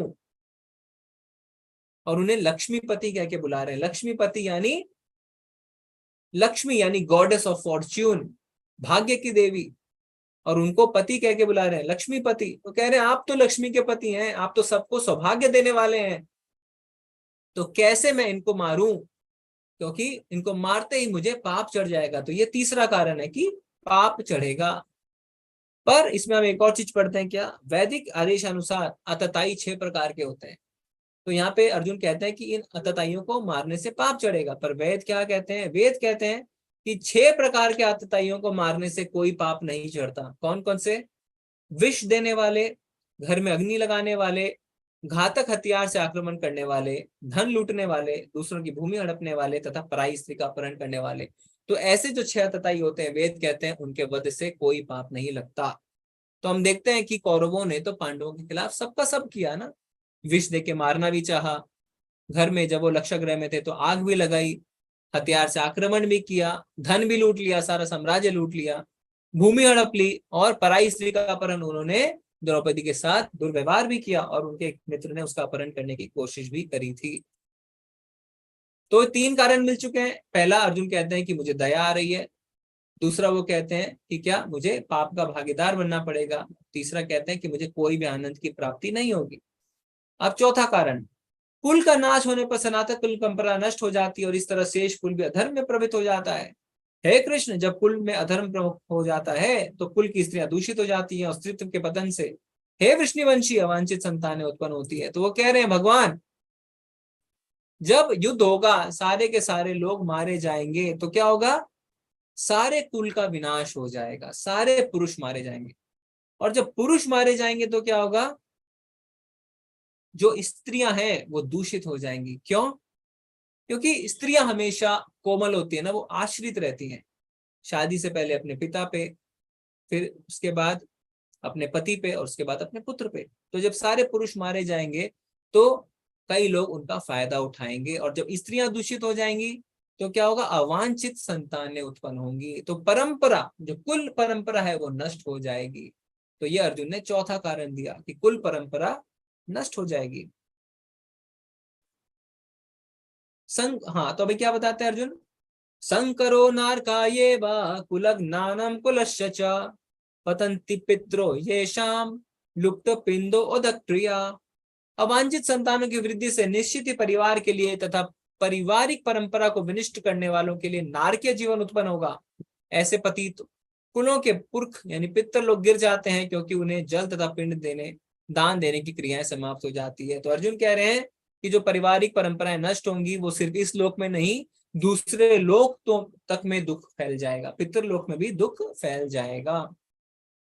तो अब संजय क्या बोलते हैं अर्जुन की अवस्था को देख के, जब अर्जुन ने ना लड़ने के कारण दे दिए हैं, 4 कारण। अब संजय कहते हैं धृतराष्ट्र को, एवा मुक्त्वा अर्जुना संख्ये रथोपस्तुपाविशत् विसृज्य सशरम चापम शोक संविघ्न मानसा। संजय ने कहा, युद्ध भूमि में इस प्रकार कहकर अर्जुन ने अपना धनुष तथा बाण एक और रख दिया और शोक संतप्त चित्त से रथ के आसन पर बैठ गया। तो वो अर्जुन जो पूरा रेडी था कि अभी मुझे चलाना है ना, तीर चलाना है, अब वो क्या करता है? अपने धनुष को एक और रख देता है और असमंजस की स्थिति में बैठ जाता है। तो 5वां कारण असमंजस, मैं करूं तो करूं क्या। ठीक है, तो आप देख सकते हैं यहाँ पे अर्जुन असमंजस की स्थिति में है। तो यहाँ पे अर्जुन जो सच में दुखी है, उसके आंखों में आप आंसू देख सकते हैं। हमारी तरह कपटी नहीं है कि अंदर कुछ बाहर कुछ, अंदर कुछ चाह रहे हैं बाहर कुछ और रीजन दे रहे, नहीं, अर्जुन वास्तव में दुखी था। तो क्या क्या कारण मिले अर्जुन ने लड़ाई ना करने के? दया आ गई उनको अपने परिजनों पे। वो कहते हैं युद्ध करके मुझे कोई भी आनंद की प्राप्ति नहीं होने वाली है, अगर मैं उनका वध करूंगा तो मुझे पाप चढ़ेगा, मेरी पारिवारिक परंपराएं नष्ट हो जाएंगी और मैं अब असमंजस में आ गया हूं, मैं करूं तो करूं क्या। तो अगर हम देखें अभी, अगर हमें ना पता हो कि महाभारत का युद्ध हुआ था, तो हम क्या सोचेंगे? हम तालियां बजाएंगे, वाह क्या कारण दिया अर्जुन ने, अब तो ये युद्ध बिल्कुल भी नहीं होगा, ये युद्ध टल के रहेगा, है ना। मान लीजिए आप टीवी पे देख रहे हैं, कोई लाइव कुछ कोर्ट की हियरिंग हो रही है और अर्जुन ने ऐसा बता दिया, तो आप क्या सोचेंगे? हाँ, अब तो युद्ध होगा नहीं 100%। पर युद्ध हुआ। क्यों युद्ध हुआ? क्योंकि हम अपनी बुद्धि से देख रहे हैं कि ये कारण बहुत अच्छे हैं, पर भगवान की बुद्धि सर्वोच्च बुद्धि है। अगले अध्याय में हम देखेंगे कैसे भगवान अपनी बुद्धि से अर्जुन के एक एक कारण का खंडन करेंगे। हम क्या है? हम श्रेयस के पीछे भागते हैं। श्रेयस मतलब जो आज हमारे लिए हितकारी है ना। कोई बच्चा रोता है, हम चॉकलेट पकड़ा देते हैं, आज हितकारी है, पर वो प्रेयस नहीं है, वो लंबे समय तक हितकारी नहीं है, उस बच्चे के दांत में कीड़े लगेंगे। भगवान हमारा प्रेयस चाहते हैं।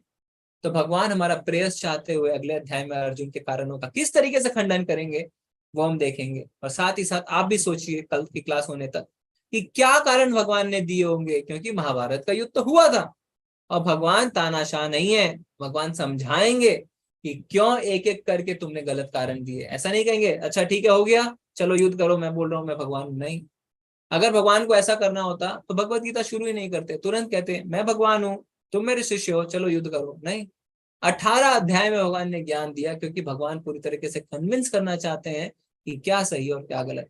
तो आप भी कोशिश करिए और सोचिए कि क्या कारण हो सकते हैं। ठीक है, तो आज हम चलते हैं। हरे कृष्णा से हमारा अध्याय आज का खत्म होता है।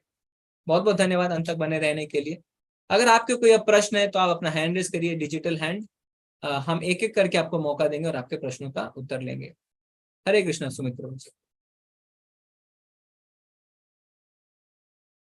ठीक है, सुषमा माता जी हरे कृष्णा।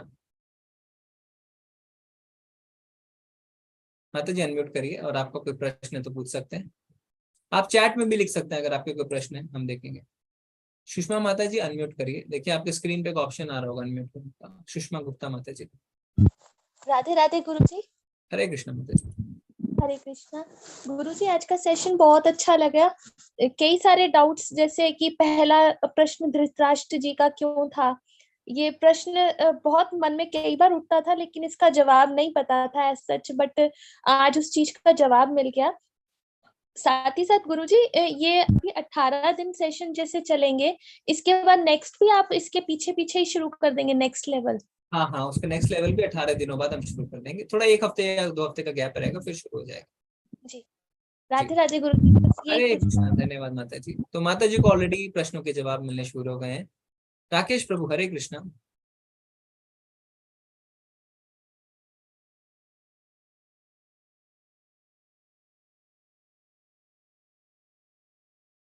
राकेश प्रभु आप अनम्यूट कर सकते हैं।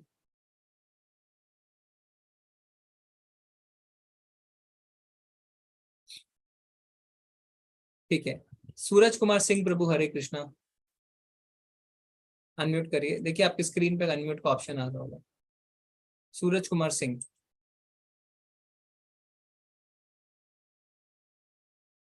सष्मिता माता जी हरे कृष्णा। हो गया सूरज प्रभु का। हाँ सूरज प्रभु जी हरे कृष्ण। प्रभु जी आपकी आवाज नहीं आ रही है। ओके, प्रभु जी एक बार माइक चेक करिए अपना। सष्मिता माता जी हरे कृष्णा। हरे कृष्ण गुरुजी। जी माता जी। गुरुजी मुझे बस कुछ कुछ चीजें जाननी थी। जैसे यहाँ पे बताया कि आपने बताया कुरुक्षेत्र वो क्षेत्र था जहाँ पे गुरुओं ने कुछ अच्छे कर्म किए थे, तो इस वजह से इस उच्चार में, पहले ही उच्चार में उसे धर्म क्षेत्र कुरुक्षेत्र कहा गया।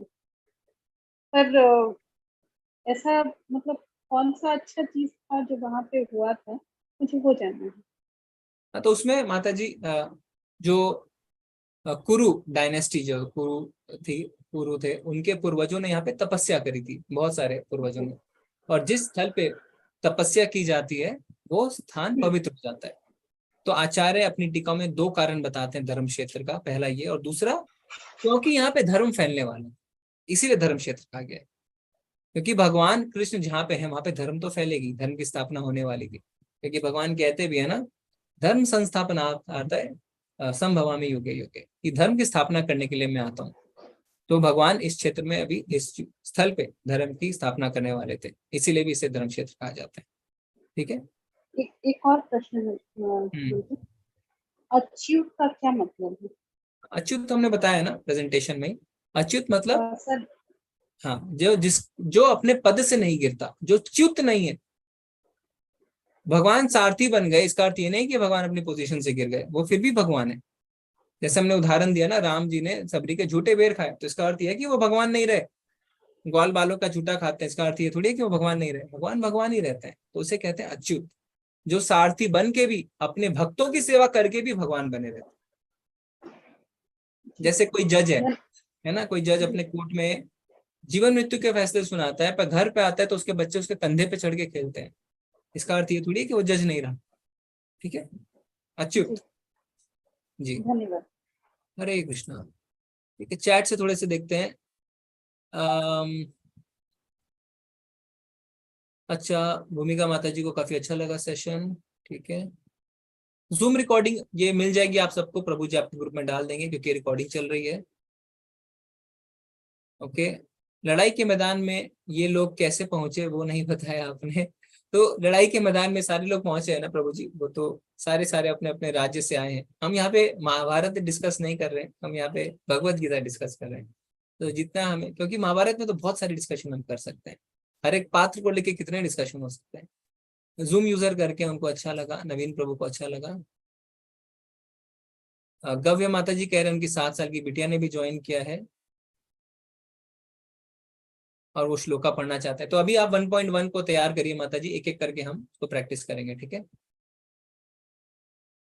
अंकिता माता जी कह रहे हैं महाभारत स्टोरी ठीक से नहीं पता है, पर भगवत गीता आप ठीक से समझेंगे, उसमें कोई दिक्कत नहीं। आज जो हमने समझा ना, आज हमने थोड़ा सा महाभारत का बैकग्राउंड थोड़ा सा लिया, जिससे आप जान सकें कि क्यों ऐसे शुरू हो रहा है। अब आगे भगवत गीता का ज्ञान है, आगे महाभारत का ऐसा कोई ज्ञान नहीं है। भूमिका माता जी को भी अच्छा लग रहा है। हरे का अर्थ क्या होता है हम बताएंगे। हरे कृष्णा में, हरे कृष्णा में हरे यानी भगवान की जो अंतरंगा शक्ति है उनको संबोधित करते हैं। राधा रानी उनको हरा कहते हैं, हरा। जैसे अंबा को अंबे है ना, तो हरा को हरे संबोधन करते हैं, तो वो राधा रानी के लिए यूज होता है। शुभम प्रभु जी को अच्छा लगा।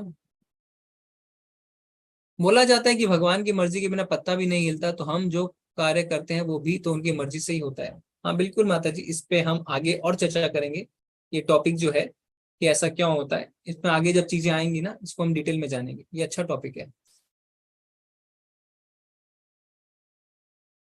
अहंकार ना होने का अहंकार हो सकता है क्या? हो सकता है गौरव प्रभु, गौरव सिन्हा प्रभु कह रहे हैं। क्योंकि इसमें जब आचार्य बताते हैं भक्ति कैसी करनी है, तो वो कहते हैं कि भगवान को पूर्ण शरणागति करनी है, और पूर्ण शरणागति करने के अहंकार का भी अहंकार नहीं होना है।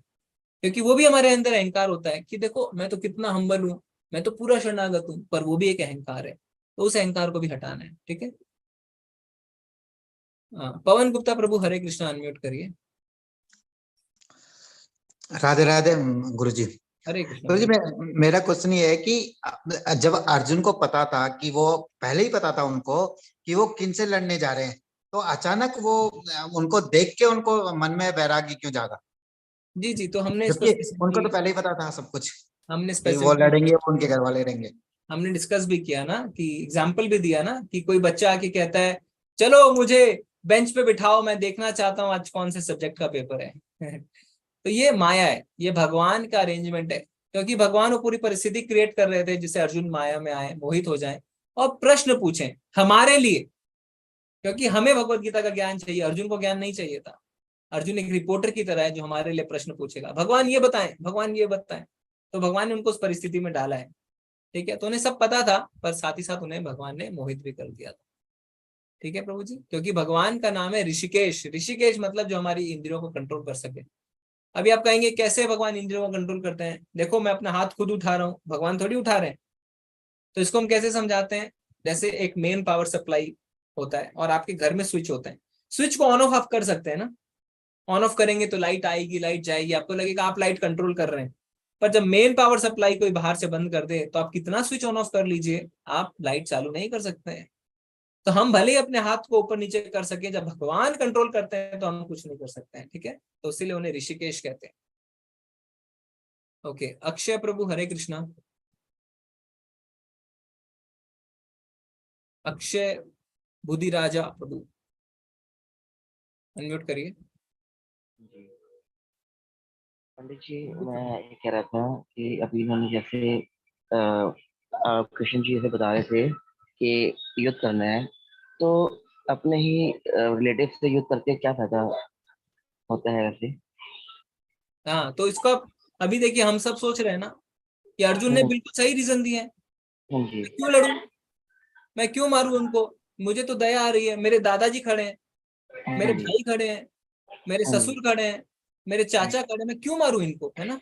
ऐसा कह रहे हैं वो। फिर वो कह रहे हैं कि मुझे कोई आनंद की प्राप्ति नहीं होने वाली है। हम क्या करते हैं, हम जीत के सारे संसार में ढिंडोरा पीटते हैं, देखो देखो मैं जीत गया, मैं जीत गया। अर्जुन कह रहे हैं मैं जीत भी जाऊंगा तो सारे लोग तो मर जाएंगे, मैं ढिंडोरा किसके आगे पीटूंगा? तो सारे कारण दे रहे हैं और हमें अच्छा लग रहा है। अर्जुन ने आपने फंटास्टिक सारे रीजन दिए, पर महाभारत का युद्ध तो हुआ, तो क्यों हुआ, भगवान ने कैसे कारणों का खंडन किया, वो हम कल जानेंगे, आज नहीं। वो दूसरे अध्याय में। हरे कृष्ण। हरे कृष्ण, कल जानेंगे। मधु माता जी हरे कृष्ण। हरे कृष्णा प्रभु जी। जी माता जी। प्रभु जी, बस एक छोटा सा प्रश्न था कि ये जो भागवत गीता जो भगवान ने गीता का ज्ञान दिया है, ये महाभारत के युद्ध में शायद मैंने सुना था 10वें दिन दिया था, या प्रभु जी शुरू में ही दिया था? शुरू में ही ना, अभी अर्जुन कह रहे हैं ना कि मुझे सेनाओं के बीच में ले चलो, मुझे देखना है। जी जी जी, तो शुरू नहीं हुआ है, शुरू में दिया था, लेकिन हाँ। हाँ जी, कहीं कोई ये भी बात आई थी कि 14 दिन शायद ये युद्ध चला था और ये 10वें दिन नहीं 18 18 दिन दिन का युद्ध है 18 दिन और में, ये हाँ युद्ध जी, शुरू होने से पहले ही और भगवद गीता का ज्ञान दिया है। होने से पहले ही दिया था। ठीक है प्रभु जी, बहुत बहुत धन्यवाद। हरे कृष्ण। हरे कृष्ण। इसीलिए तो धृतराष्ट्र कह रहे हैं मामका पांडवश्चैव किम अकुर्वत संजय, अरे क्या हो रहा है बताओ क्योंकि उन्हें डर लग रहा था। अभी मैं कैसे बताऊं इनका क्या नाम है ना, इन्होंने इतने सारे सिंबल्स रख दिए, %, डॉलर, माइनस, हैश। अनम्यूट करिए प्रभु जी, माता जी आप अपना प्रॉपर नाम रखिए, इससे हमें इंटरेक्शन करने में आसानी रहती है। अनम्यूट का ऑप्शन आ रहा होगा आपके पास ठीक है, आप नहीं करना चाह रहे हैं। संजीव प्रभु हरे कृष्णा। सर इसमें दुर्योधन कौन था अपनी महाभारत में? ये दुर्योधन कौन था इसमें? एक छोटा सा क्वेश्चन ये है मेरा। दुर्योधन है धृतराष्ट्र के ज्येष्ठ पुत्र, जो सबसे ज्यादा युद्ध करने के लिए ललाहित थे, क्योंकि उन्होंने उनको वो चाहिए था, राज्य चाहिए था। Okay, thank you. Hare Krishna. कौरवों में सबसे बड़े, ठीक है, सबसे बड़े, ठीक है, थैंक यू। नवीन प्रभु जी हरे कृष्णा। नवीन मित्र। हरे कृष्णा प्रभु जी, धन्यवाद आज के लेक्चर के लिए। मेरा यह प्रश्न था कि ये महाभारत का युद्ध कुरुक्षेत्र में ही क्यों लड़ा गया, इसका कोई रीजन है स्पेसिफिक? नहीं, वो जैसे हमने बताया धर्म क्षेत्र है और ये हस्तिनापुर के निकट है ना। अभी हस्तिनापुर से तिरुपति आके तो लड़ाई नहीं करते तो हस्तिनापुर के निकट है कुरुक्षेत्र, जो धर्म भूमि है, धर्म की स्थापना होने वाली है, इसीलिए वहां पे हुआ। अच्छा, हस्तिनापुर में क्यों युद्ध नहीं हुआ, मेरा मैं सोच रहा था। वो खाली मैदान वही था प्रभु जी ठीक है, तो हमें मर्म पे जाना है चीजों के। ऐसे बहुत सारे फैक्ट्स हो सकते हैं। एक प्रश्न ये हो सकता है हस्तिनापुर ही कैपिटल क्यों था? ब्रिटिशर्स ने तो कलकत्ता को कैपिटल बनाया, उन्होंने क्यों नहीं बनाया? तो ये सब में हमें ज्यादा ध्यान नहीं देना है, ये फैक्ट्स है, पर इसके पीछे जो ज्ञान है वो हमारे लिए जरूरी है। धन्यवाद। हरे कृष्ण। हरे कृष्ण। राजेंद्र प्रसाद जायसवाल प्रभु हरे कृष्ण। हरे कृष्ण प्रभु जी। ये प्रभु जी। प्रभु जी हरे कृष्ण।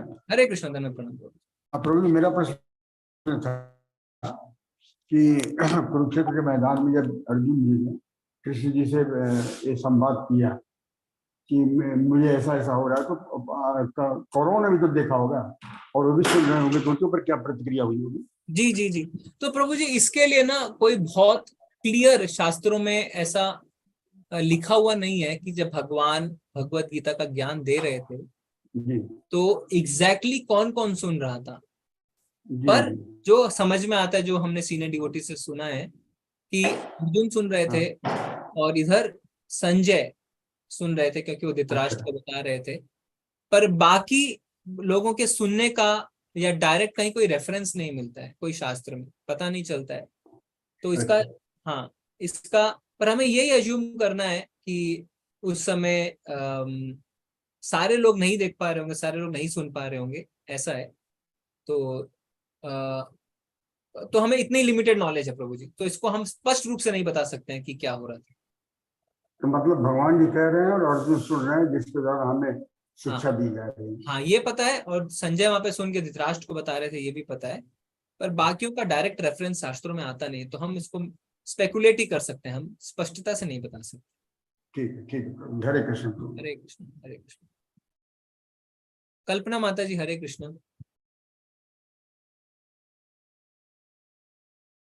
कल्पना संधू माता जी। माता जी अनम्यूट करिए।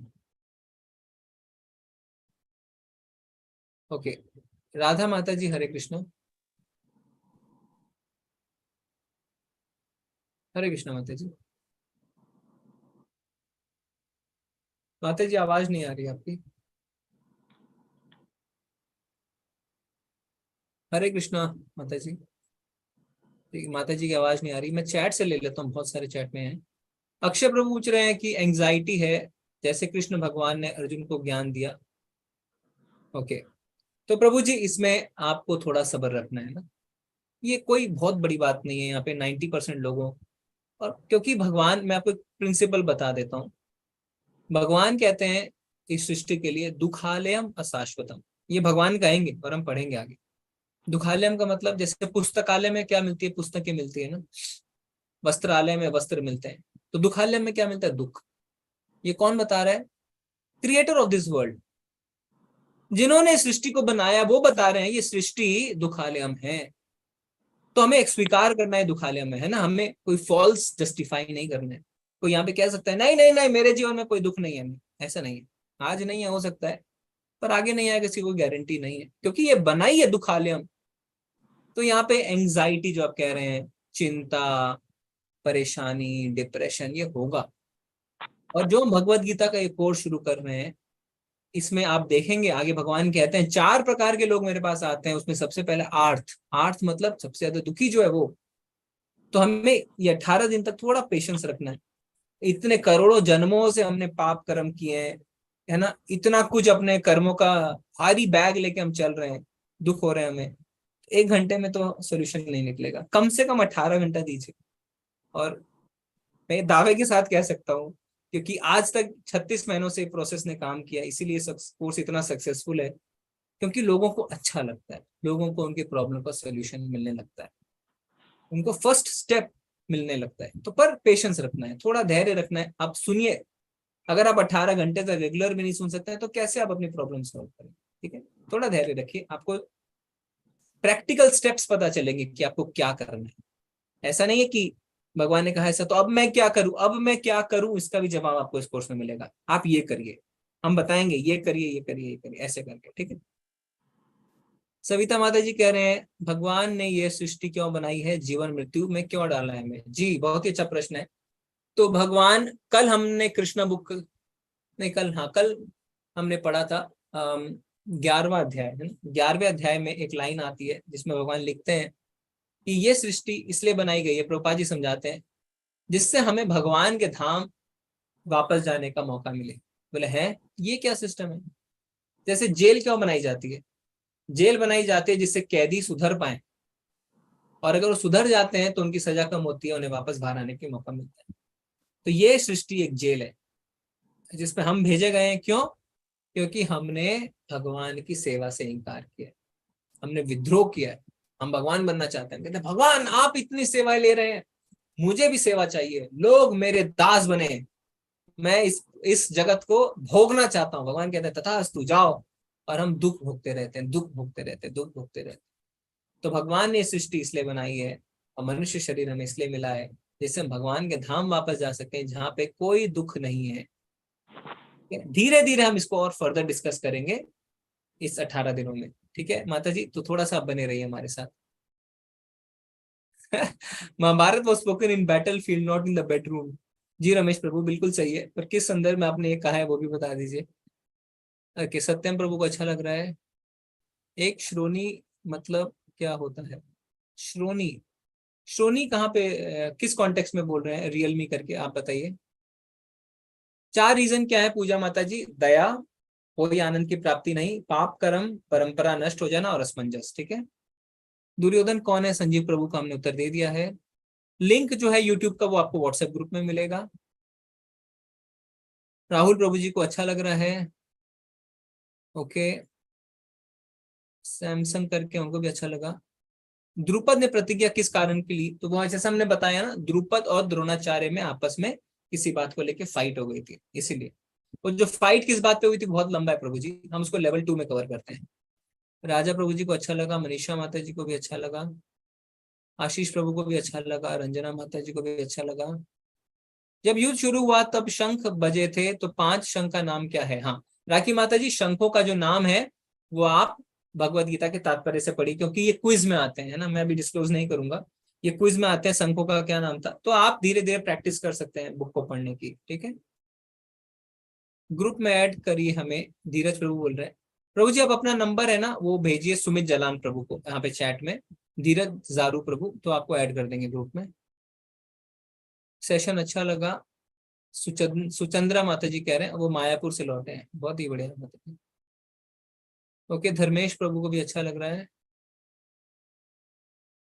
हाँ ठीक है, आपकी बिटिया भी सुन सकती है गव्या माता जी। और हमने बच्चों के लिए अलग से कोर्स किया हुआ है, तो आप क्या करें, जिस कोर्स से आप रजिस्टर हुए ना, जिस लिंक से, उसी लिंक में बच्चों के ऑप्शन में जाके आप अपने बच्चे को अलग से भी रजिस्टर कर सकते हैं। उनका एक अलग ग्रुप चल रहा है। 18 दिनों में कितने श्लोक पढ़ेंगे? तो काफी सारे श्लोक कवर हो जाएंगे प्रभु जी। जैसे आज देखिए 2-3 ही हुए हैं, पर किसी किसी अध्याय में 10-15 भी हो जाएंगे, किसी में 4-5 होंगे, किसी में 20 भी हो जाएंगे। तो इस तरीके से काफी श्लोक कवर होंगे। Okay okay. ओ, धीरज प्रभु ने अपना नंबर दिया है, मैं सुमित प्रभु को भेज देता हूँ ये नंबर। एक मिनट। सुमित प्रभु जी, हरे कृष्णा। हरे कृष्णा प्रभु जी। हाँ प्रभु जी, एक धीरज प्रभु को आप ग्रुप में ऐड कर दीजिएगा। जी प्रभु जी। प्रभु जी को डिस्टर्ब कर रहे हैं, वो शायद प्रसादम ग्रहण कर रहे हैं। नहीं प्रभु जी। बहुत सारे मैसेज हैं, एक कभी हम थोड़ा हैंड रेज ले सकते हैं प्रभु। यस प्रभु जी। हरे कृष्णा सतीश प्रभु जी।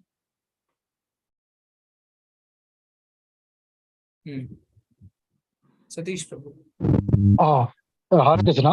हरे कृष्णा। प्रभु जी, मेरा क्वेश्चन है, भगवान जितना बार भी अवतार लिए थे वो खुद ही सब धर्म का स्थापना किया, अधर्म का नष्ट किया है। लेकिन ये द्वापर युग में भगवान खुद इन्वॉल्व नहीं हुए, लेकिन दूसरे के थ्रू ही अधर्म को नष्ट किया और धर्म का स्थापना की। इसके पीछे कुछ मैसेज या कुछ ये है? ऐसा नहीं है प्रभु, त्रेता में भगवान ने किसके थ्रू किया? नहीं, लेकिन फिर भी भगवान राम जी ने तो डायरेक्ट युद्ध किए थे ना, लेकिन इसमें तो शस्त्र नहीं उठाए। पर अभी आप मंगलवार को किसके मंदिर में जाते हैं? वो तो है। तो भगवान भक्तों को सेवा देते हैं और भक्तों का यश चाहते हैं। तो राम जी आके सीधा मार सकते थे रावण को ना, पर ऐसा नहीं किया। पहले जंगल में गए, सारे भक्तों से मिले, ऋषि मुनियों से मिले, सबरी के झूठे बेर खाए, उनको उद्धार किया, इतने राक्षसों का वध किया। फिर सुग्रीव को सेवा मिली, हनुमान जी को सेवा मिली, ऐसी सेवा मिली कि त्रेता बीत गया, द्वापर बीत गया, कलयुग चालू हो गया, पर अभी भी हनुमान जी इतने विख्यात हैं क्योंकि भगवान क्या कहते हैं, भक्त तुम मेरा यश चाहते हो तो मैं भी तुम्हारा यश चाहता हूँ। अपना मान टले टल जाए, भक्त का मान न टलते देखना, कहते हैं। तो भगवान भक्तों का यश चाहते हैं, इसीलिए भक्तों को सेवा देते हैं। इसीलिए अर्जुन के माध्यम से चीजें करी। और भगवान कहेंगे 11वें अध्याय में जब विराट रूप दिखाया तो कि अर्जुन तुम निमित्त मात्र हो, you are just an instrument, सारा कार्य मैं पहले कर चुका हूँ। तो वास्तव में भगवान ने कर दिया था सब कार्य। विराट रूप हम देखेंगे ना, तुम देखेंगे सारे योद्धा भगवान के मुख में प्रवेश कर रहे हैं। भगवान कह रहे हैं I have already done it, मैंने सब कुछ कर दिया, तुम एक निमित्त मात्र हो क्योंकि मैं तुम्हें यश देना चाहता हूँ। उठो और यश अर्जित करो, भगवान ऐसा कहेंगे। ठीक है जी। हरे कृष्ण। हरे कृष्णा सत्येंद्र शर्मा प्रभु जी, प्लीज अनम्यूट कीजिए।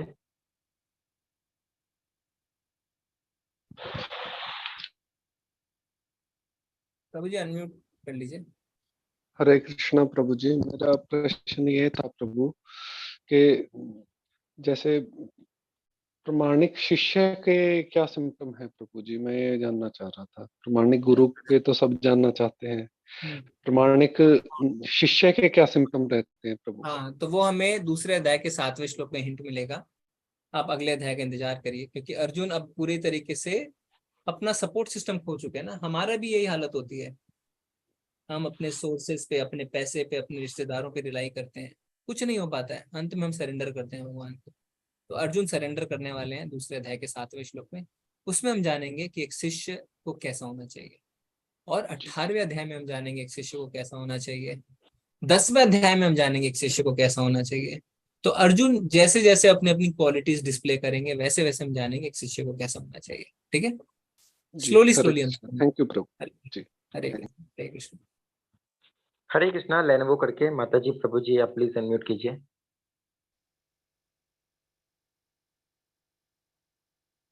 हरे कृष्णा। हरे कृष्णा। हरे कृष्णा प्रभु जी, आपकी आवाज नहीं आ रही। ठीक है प्रभु जी, अगला ले जी। हरे कृष्णा शुभम प्रभु जी।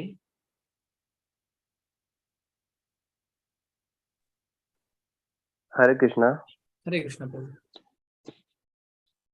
जी प्रभु जी, मैं पूछना चाहता हूँ कि ये महाभारत जो हुई थी, क्या ये भी एक भगवान श्री कृष्ण की लीला थी? हाँ प्रभु, भगवान की तो लीला है, क्योंकि आप जब कृष्णा बुक पढ़ेंगे ना तो उसमें प्रभुपाद जी बताते हैं कि जो भूदेवी है, भूदेवी ब्रह्मा जी के पास जाती है और कहती है मेरे भार को कम करो, मेरे है ना, और बहुत असुर हो गए हैं उनको कम करो। तो फिर ब्रह्मा जी सारे देवताओं के साथ मिलकर भगवान विष्णु के पास जाते हैं। फिर वो कहते हैं कि मैं कृष्ण रूप में अवतार लूंगा। कृष्ण यानी साक्षात भगवान जो है, कृष्ण खुद ही आएंगे, अवतार नहीं लूंगा, भगवान कृष्ण खुद ही आएंगे, तब ऐसा होता है। ठीक है, विष्णु और कृष्ण एक ही है। तो ये सारी भगवान की लीलाएं हैं और सब कुछ भगवान की लीलाएं हैं जो भी हो रहा है, क्योंकि भगवान ही सारे जगत के स्वामी है। ठीक है, ओके प्रभु जी। ओके, हरे कृष्णा प्रियंका माता जी। Hare Krishna Guruji. I had a question that was the Mahabharata taken place because of the injustice done to the Draupadi Mata, or was it because of the kingdom they wanted? What was the basic root cause of this? तो माता जी इसमें आप हिंदी समझ सकते हैं? Yes, हाँ हाँ। तो इसमें माता जी का प्रश्न है कि महाभारत जो कारण क्या था। तो बाह्य कारण हमें कुछ भी लग सकता है ना, बाह्य कारण लग सकता है हमें कि पांडवों के साथ, यानी एक्सटर्नल रीजंस लग सकते हैं कि पांडवों के साथ अन्याय हुआ, ये हुआ, पर भगवान की सारी लीलाएं हैं। और भगवान क्या कहते हैं, मैं कब कब आता हूँ, परित्रणाय साधूनां विनाशाय च दुष्कृतां धर्म संस्थापनार्थाय संभवामि युगे युगे। भक्तों का उद्धार करने, दुष्टों का संहार करने और धर्म की स्थापना करने के लिए मैं आता रहता हूँ। तो भगवान का आने का ये कारण है। सबसे पहला कारण है भक्तों का उद्धार करना। ठीक है, तो जब कृष्ण जी आते हैं यहाँ पे ना, तो जितने भक्त हैं उनका उद्धार होता है। गोपियां जो है उनके साथ कितनी ज्यादा भगवान के परम चरम भक्त हैं वो लोग, उनके साथ भगवान की कितनी सारी लीलाएं होती हैं। और जो बड़े बड़े भक्त हैं उनके उद्धार करते हैं भगवान आके। और फिर परित्रणाय साधुना विनाशाय च दुष्कृताम, फिर जो दुष्ट है उसका संहार कर देते हैं, क्योंकि आए हैं तो चलो दुष्टों को भी मार दो, तो कंस को मार दो चलो। ठीक है, क्योंकि कोई कह सकता है कंस को मारने के लिए आए थे, कंस को भी तो मारा ही है। तो बाह्य कारण बहुत सारे लग सकते हैं, पर जो मेन भगवान का कारण होता है वो होता है भक्तों का उद्धार करना। और यहाँ पे हमने देखा था कि भूदेवी जो है वो जाती है ब्रह्मा जी के पास और कहती है कि मेरा भार कम करो। तो उस समय धरती, कहते हैं कि महाभारत में 64 करोड़ लोग मारे गए थे। ठीक है, तो ये भी एक कारण था। ठीक है माता जी, हरे कृष्ण। हरे कृष्णा रोहित प्रभु जी। हरे कृष्णा। हरे मेरा कृष्ण। ये क्वेश्चन है कि जैसे आपने कहा कि भगवान की मर्जी से पत्ता भी नहीं हिलता, तो अगर हमें किसी बात का बुरा लग जाता है किसी के इंसान का, तो और हमें गुस्सा आता है और फिर हमारी उससे फाइट हो जाती है, तो इसमें भी भगवान की मर्जी होती है? जी, तो मैं सोच रहा था इस टॉपिक को आज डिस्कस नहीं करूं, पर हम थोड़ा हिंट दे सकते हैं आपको। क्या दे सकते हैं कि एक तरफ हम पढ़ते हैं कि भगवान कहते हैं, या शास्त्र कहते हैं कि भगवान की मर्जी के बिना पत्ता भी नहीं हिलता, पहला। दूसरा हम देखेंगे 18वें अध्याय में पूरे भगवत गीता का ज्ञान देने के बाद भगवान अर्जुन से कहते हैं यथा इच्छासि तथा कुरु, जैसी इच्छा वैसा करो। अभी ये दोनों चीजें तो आपस में रिकंसाइल नहीं हो रही है ना। एक तरफ हम कहते हैं भगवान की इच्छा के बिना पत्ता भी नहीं हिलता, दूसरी तरफ भगवान अर्जुन को कह रहे हैं जैसी इच्छा वैसा करो। तो ये क्या है, मेरी तो कोई इच्छा ही नहीं है, क्योंकि भगवान तो सब कुछ डिसाइड कर रहे हैं। तो दोनों को हम कंबाइन करके कैसे समझ सकते हैं? हाँ, भगवान की इच्छा के बिना पत्ता नहीं हिलता, पर हमारे पास एक सूक्ष्म स्वतंत्रता है, लिटिल इंडिपेंडेंस। हर जीवात्मा के पास एक लिटिल इंडिपेंडेंस है, जिसके कारण हम क्या करते हैं, इच्छा करते हैं। जैसे आप रात में 9 बजे, अभी कितने बज रहे हैं, 10:30, तो 165 लोग अभी उनकी इच्छा है कि हम प्रश्न उत्तर सुने, पर बाकी 200 लोग जाके सो गए होंगे, या बाकी 50 लोग अभी बैठ के अपनी दारू की बोतल खोल के पी रहे होंगे। उनकी इच्छा है, किसी की इच्छा है कि हम मदिरा पान करें, किसी की इच्छा हम सो जाएं, किसी की इच्छा है भगवत गीता सुने। ये इच्छा हमारी है, स्वतंत्र इच्छा है। अगर हमारी इच्छा नहीं रहे तो अच्छा व्यक्ति बनो, बुरा व्यक्ति बनो, कुछ भी हमारे कंट्रोल में। हम तो ज़ॉम्बीज है ना, फिर हम तो रोबोट हैं, क्योंकि सब भगवान ने पहले से डिसाइड किया हुआ है, ऐसा नहीं है। तो इस लिटिल इंडिपेंडेंस के कारण चीजें बदलती हैं। हम कहते हैं भगवान की भक्ति करो, भगवान का नाम लो, ठीक, क्यों? सब कुछ तो फिक्स्ड है, तो फिर हम क्यों ले भगवान का नाम? ऐसा नहीं है, सब कुछ फिक्स्ड नहीं है।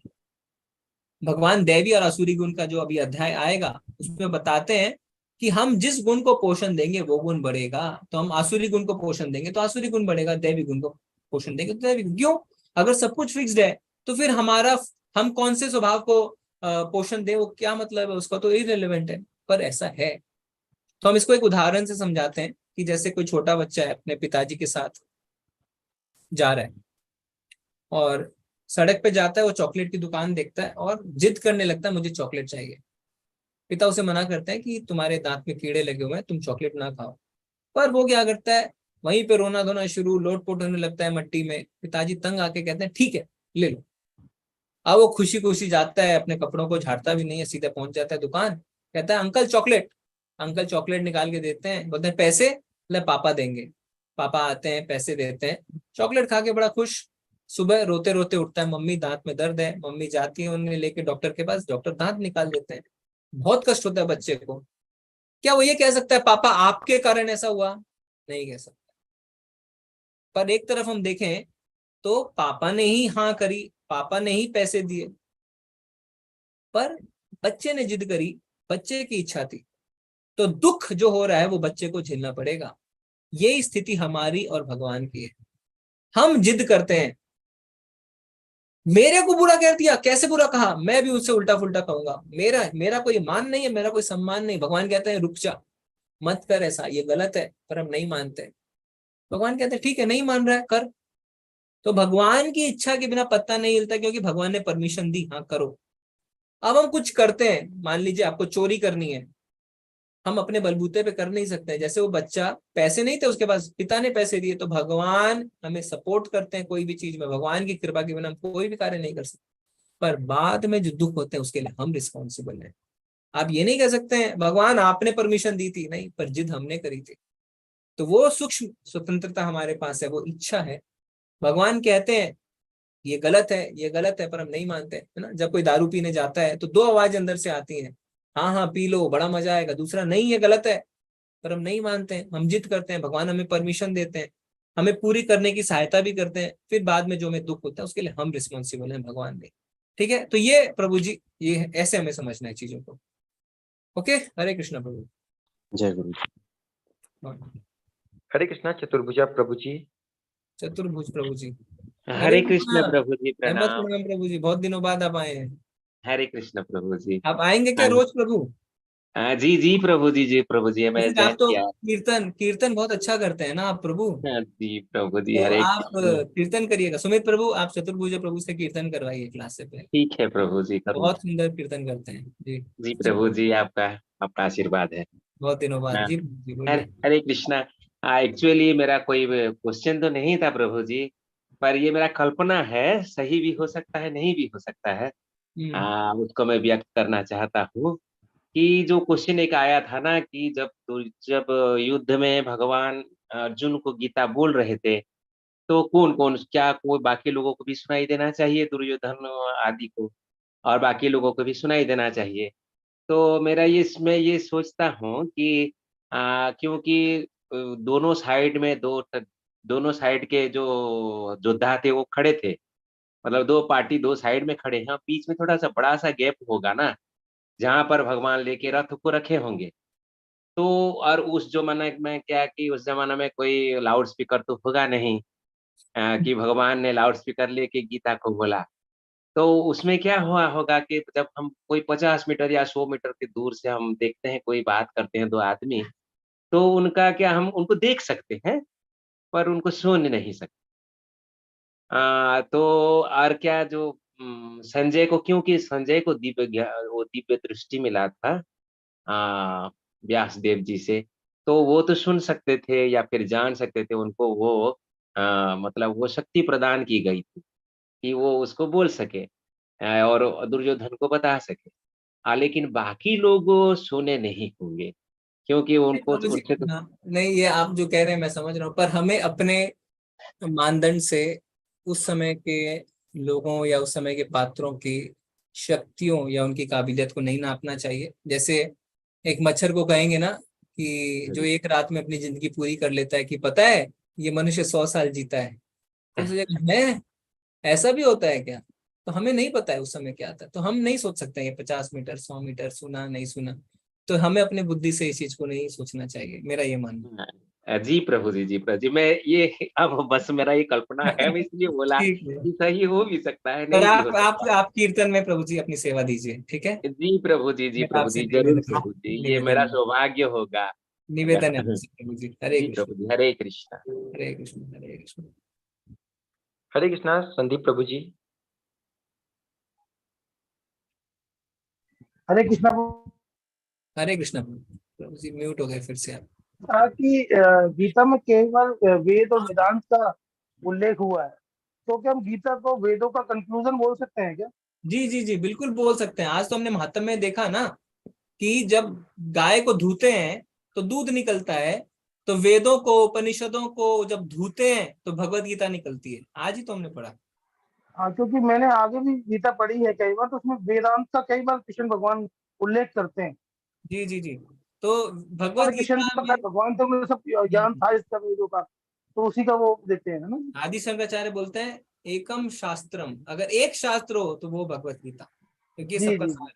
जी प्रभु जी, एक सवाल और था कि मैं कहता हूँ ये मुक्ति क्या होती है, कुछ बता सकते हैं या आगे बताएंगे?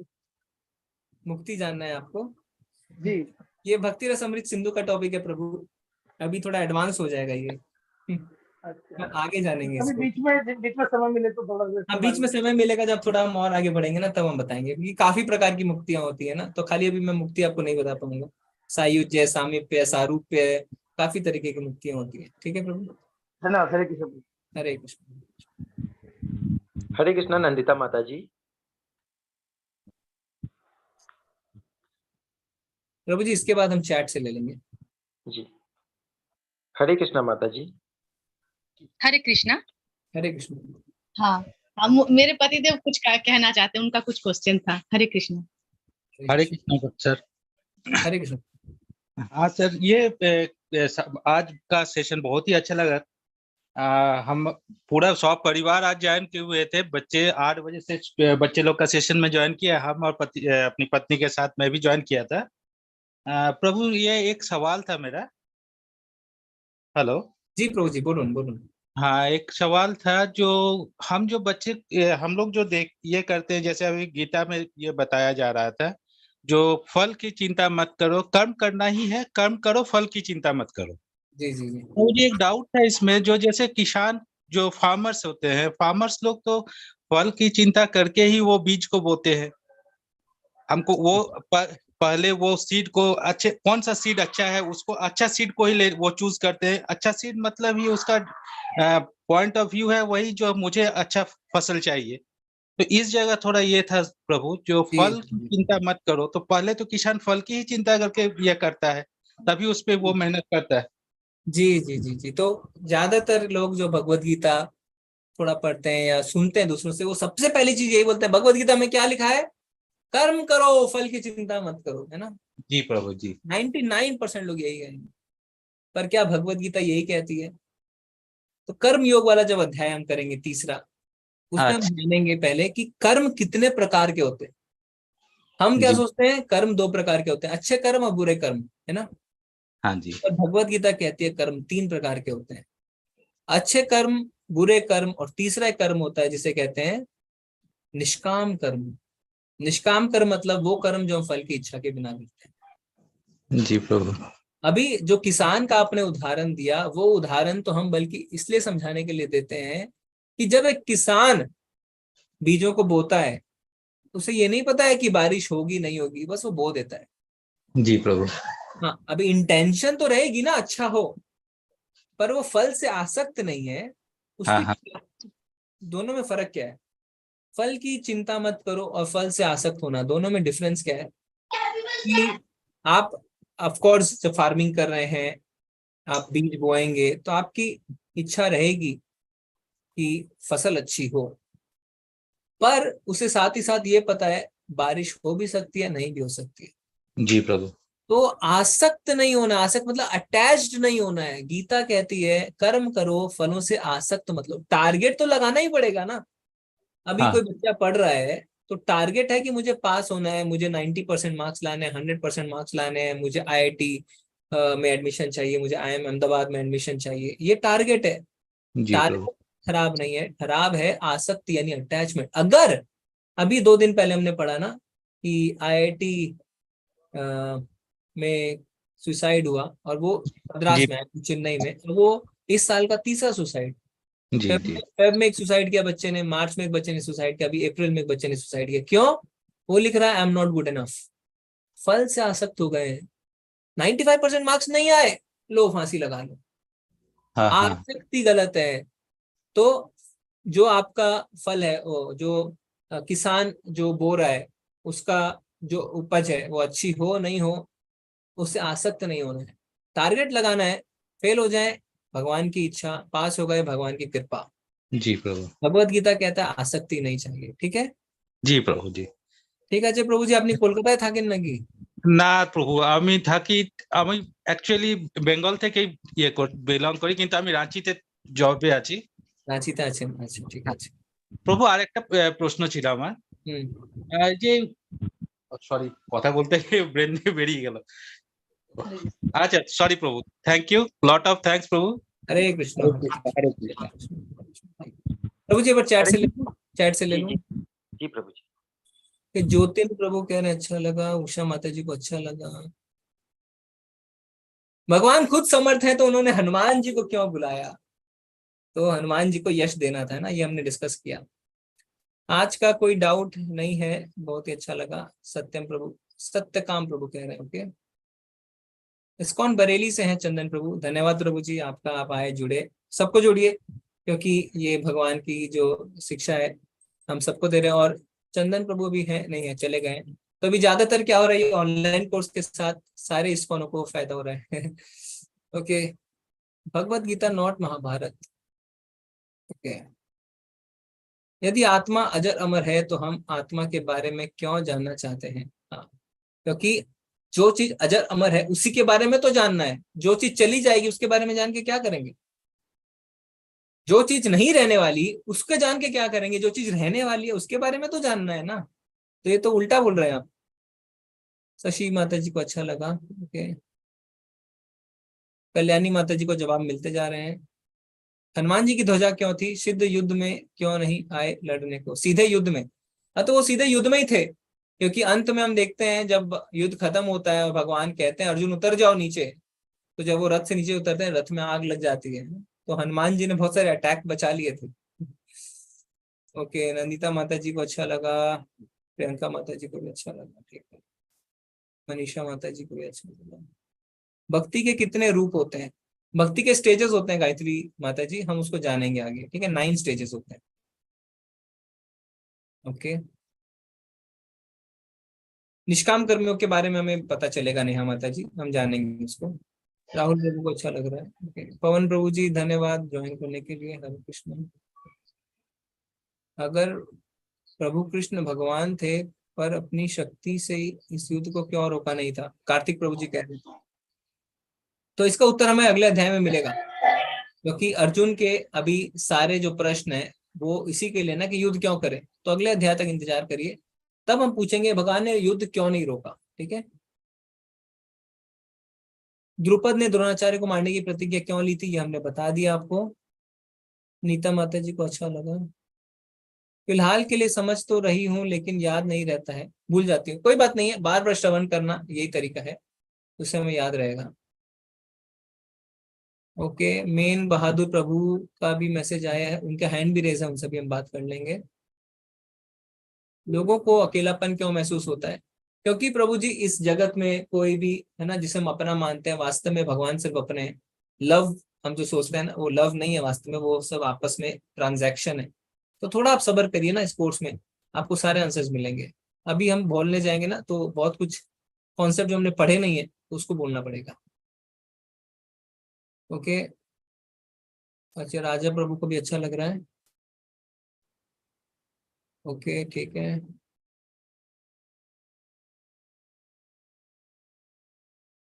ओके ठीक है प्रभु जी, हैंडल्स ले लेते हैं। हरे कृष्णा मेन बहादुर प्रभु जी। हरे कृष्ण। हरे कृष्णा प्रभु। मैं जानना चाह रहा था कि जैसे भगवत गीता में प्रथम श्लोक धृतराष्ट्र के द्वारा ही शुरू हुई थी क्या? प्रथम श्लोक धृतराष्ट्र के द्वारा क्यों शुरू किया गया, ये बोल रहे हैं? जी जी। हाँ, तो इसको तो हमने बताया ना प्रभु आपको, जब शुरू किया तभी हमने बताया, क्योंकि हमें अलग अलग पात्र के दृष्टिकोण पता चलना जरूरी है। तो धृतराष्ट्र का हमें मानसिकता पता चलती है वहां पे, जब वो कहते हैं मेरे और पांडु के पुत्र, क्योंकि लड़ाई का जो कारण था वो था मैं और मेरा। अगर धृतराष्ट्र पांडवों को अपने पुत्र की तरह मानते तो ऐसा नहीं होता, है ना। अगर एक ताऊ कहता है कि मेरे भाई के बच्चे मेरे नहीं है, तो ये तो गलत दृष्टिकोण हो जाती है ना। फिर वो कहते हैं कि धर्म क्षेत्र में क्या होने वाला है, क्योंकि उन्हें पता था वो धर्म का साथ दे रहे हैं, अपने बच्चों से बहुत ज्यादा हंस सकते। दुर्योधन उनकी सारी गलत हरकतों पे वो पर्दा डालते गए। तो पहले श्लोक से हमें पता चल जाता है कि धृतराष्ट्र की क्या मानसिकता थी और इस युद्ध के पीछे क्या कारण था। ठीक है, तो अलग अलग पात्रों के दृष्टिकोण जानना भी हमें जरूरी है। तो अभी हमने अर्जुन के दृष्टिकोण को जाना, अर्जुन गए बीच में, उनको अब सारे लोग अपने परिवारजन लग रहे हैं, उनको दया आ रही है। ये एक सुपात्र की निशानी है, एक भक्त की निशानी है, दूसरों पे दया आती है। इतना अन्याय हुआ उनके साथ, 12 वर्ष भेज दिए गए वनवास में, अज्ञातवास में भेज दिए गए, पत्नी के साथ इतना दुर्व्यवहार हुआ। अगर सोच लीजिए आपको मौका मिला था तो तुरंत उसका गला काट देंगे, पर अर्जुन कह रहे नहीं नहीं, मुझे इन्हें क्षमा करना है, मुझे दया आ रही है, क्यों मारूं मैं इनको, ये मेरे परिवारजन है। तो अर्जुन का दृष्टिकोण समझ में आया, दुर्योधन का दृष्टिकोण समझ में आया। अपने गुरु पे चिल्ला रहे हैं जाके कि क्या किया आपने, आपने उसको ट्रेनिंग दी, देखिए उसने वहां पे इतने अच्छे से अपनी आर्मी का अरेंजमेंट करी है। हर एक पात्र का अब अगले अध्याय में हमें भगवान के दृष्टिकोण का पता चलता। तो जब पात्र नहीं बोलेंगे तो दृष्टिकोण का पता नहीं चलेगा ना प्रभु जी। ठीक है, हरे कृष्णा। और मैं जानना चाह रहा था कि भगवत गीता की प्रथम श्लोक धृतराष्ट्र के द्वारा ही शुरू हुई थी ना? जी जी पता है ना प्रभु जी, हमने तो अभी डिस्कशन, किसी को तो बोलना ही था ना। जी जी। तो पहले श्लोक से आपको पता चल जाता है ना, और एक ही श्लोक बोला उन्होंने, फिर बाद में उनको चांस नहीं मिला बोलने से। ठीक है जी। हरे कृष्ण। हरे कृष्ण। हरे कृष्णा। रेडमी करके माता जी प्रभु जी आप प्लीज अनम्यूट कीजिए।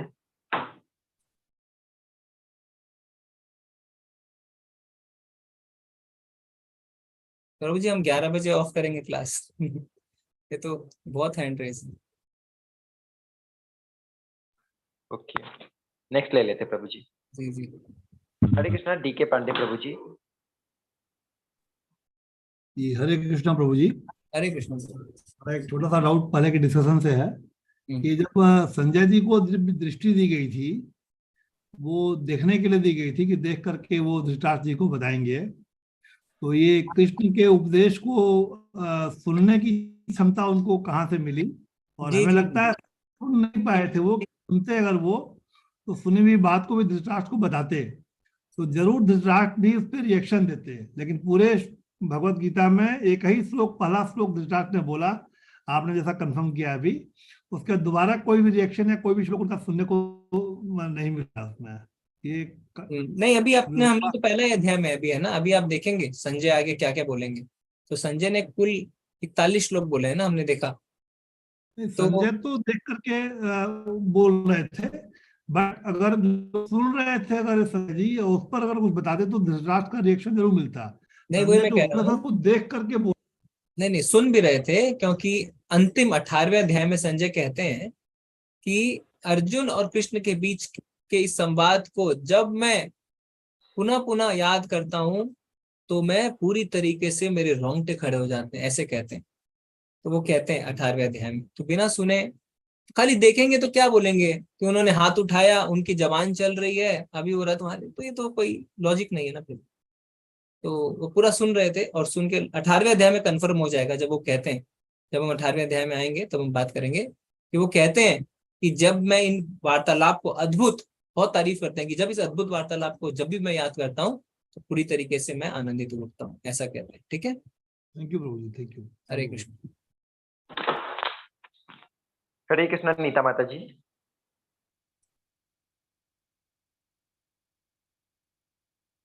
हरे कृष्णा। नीता माता जी। Am I audible?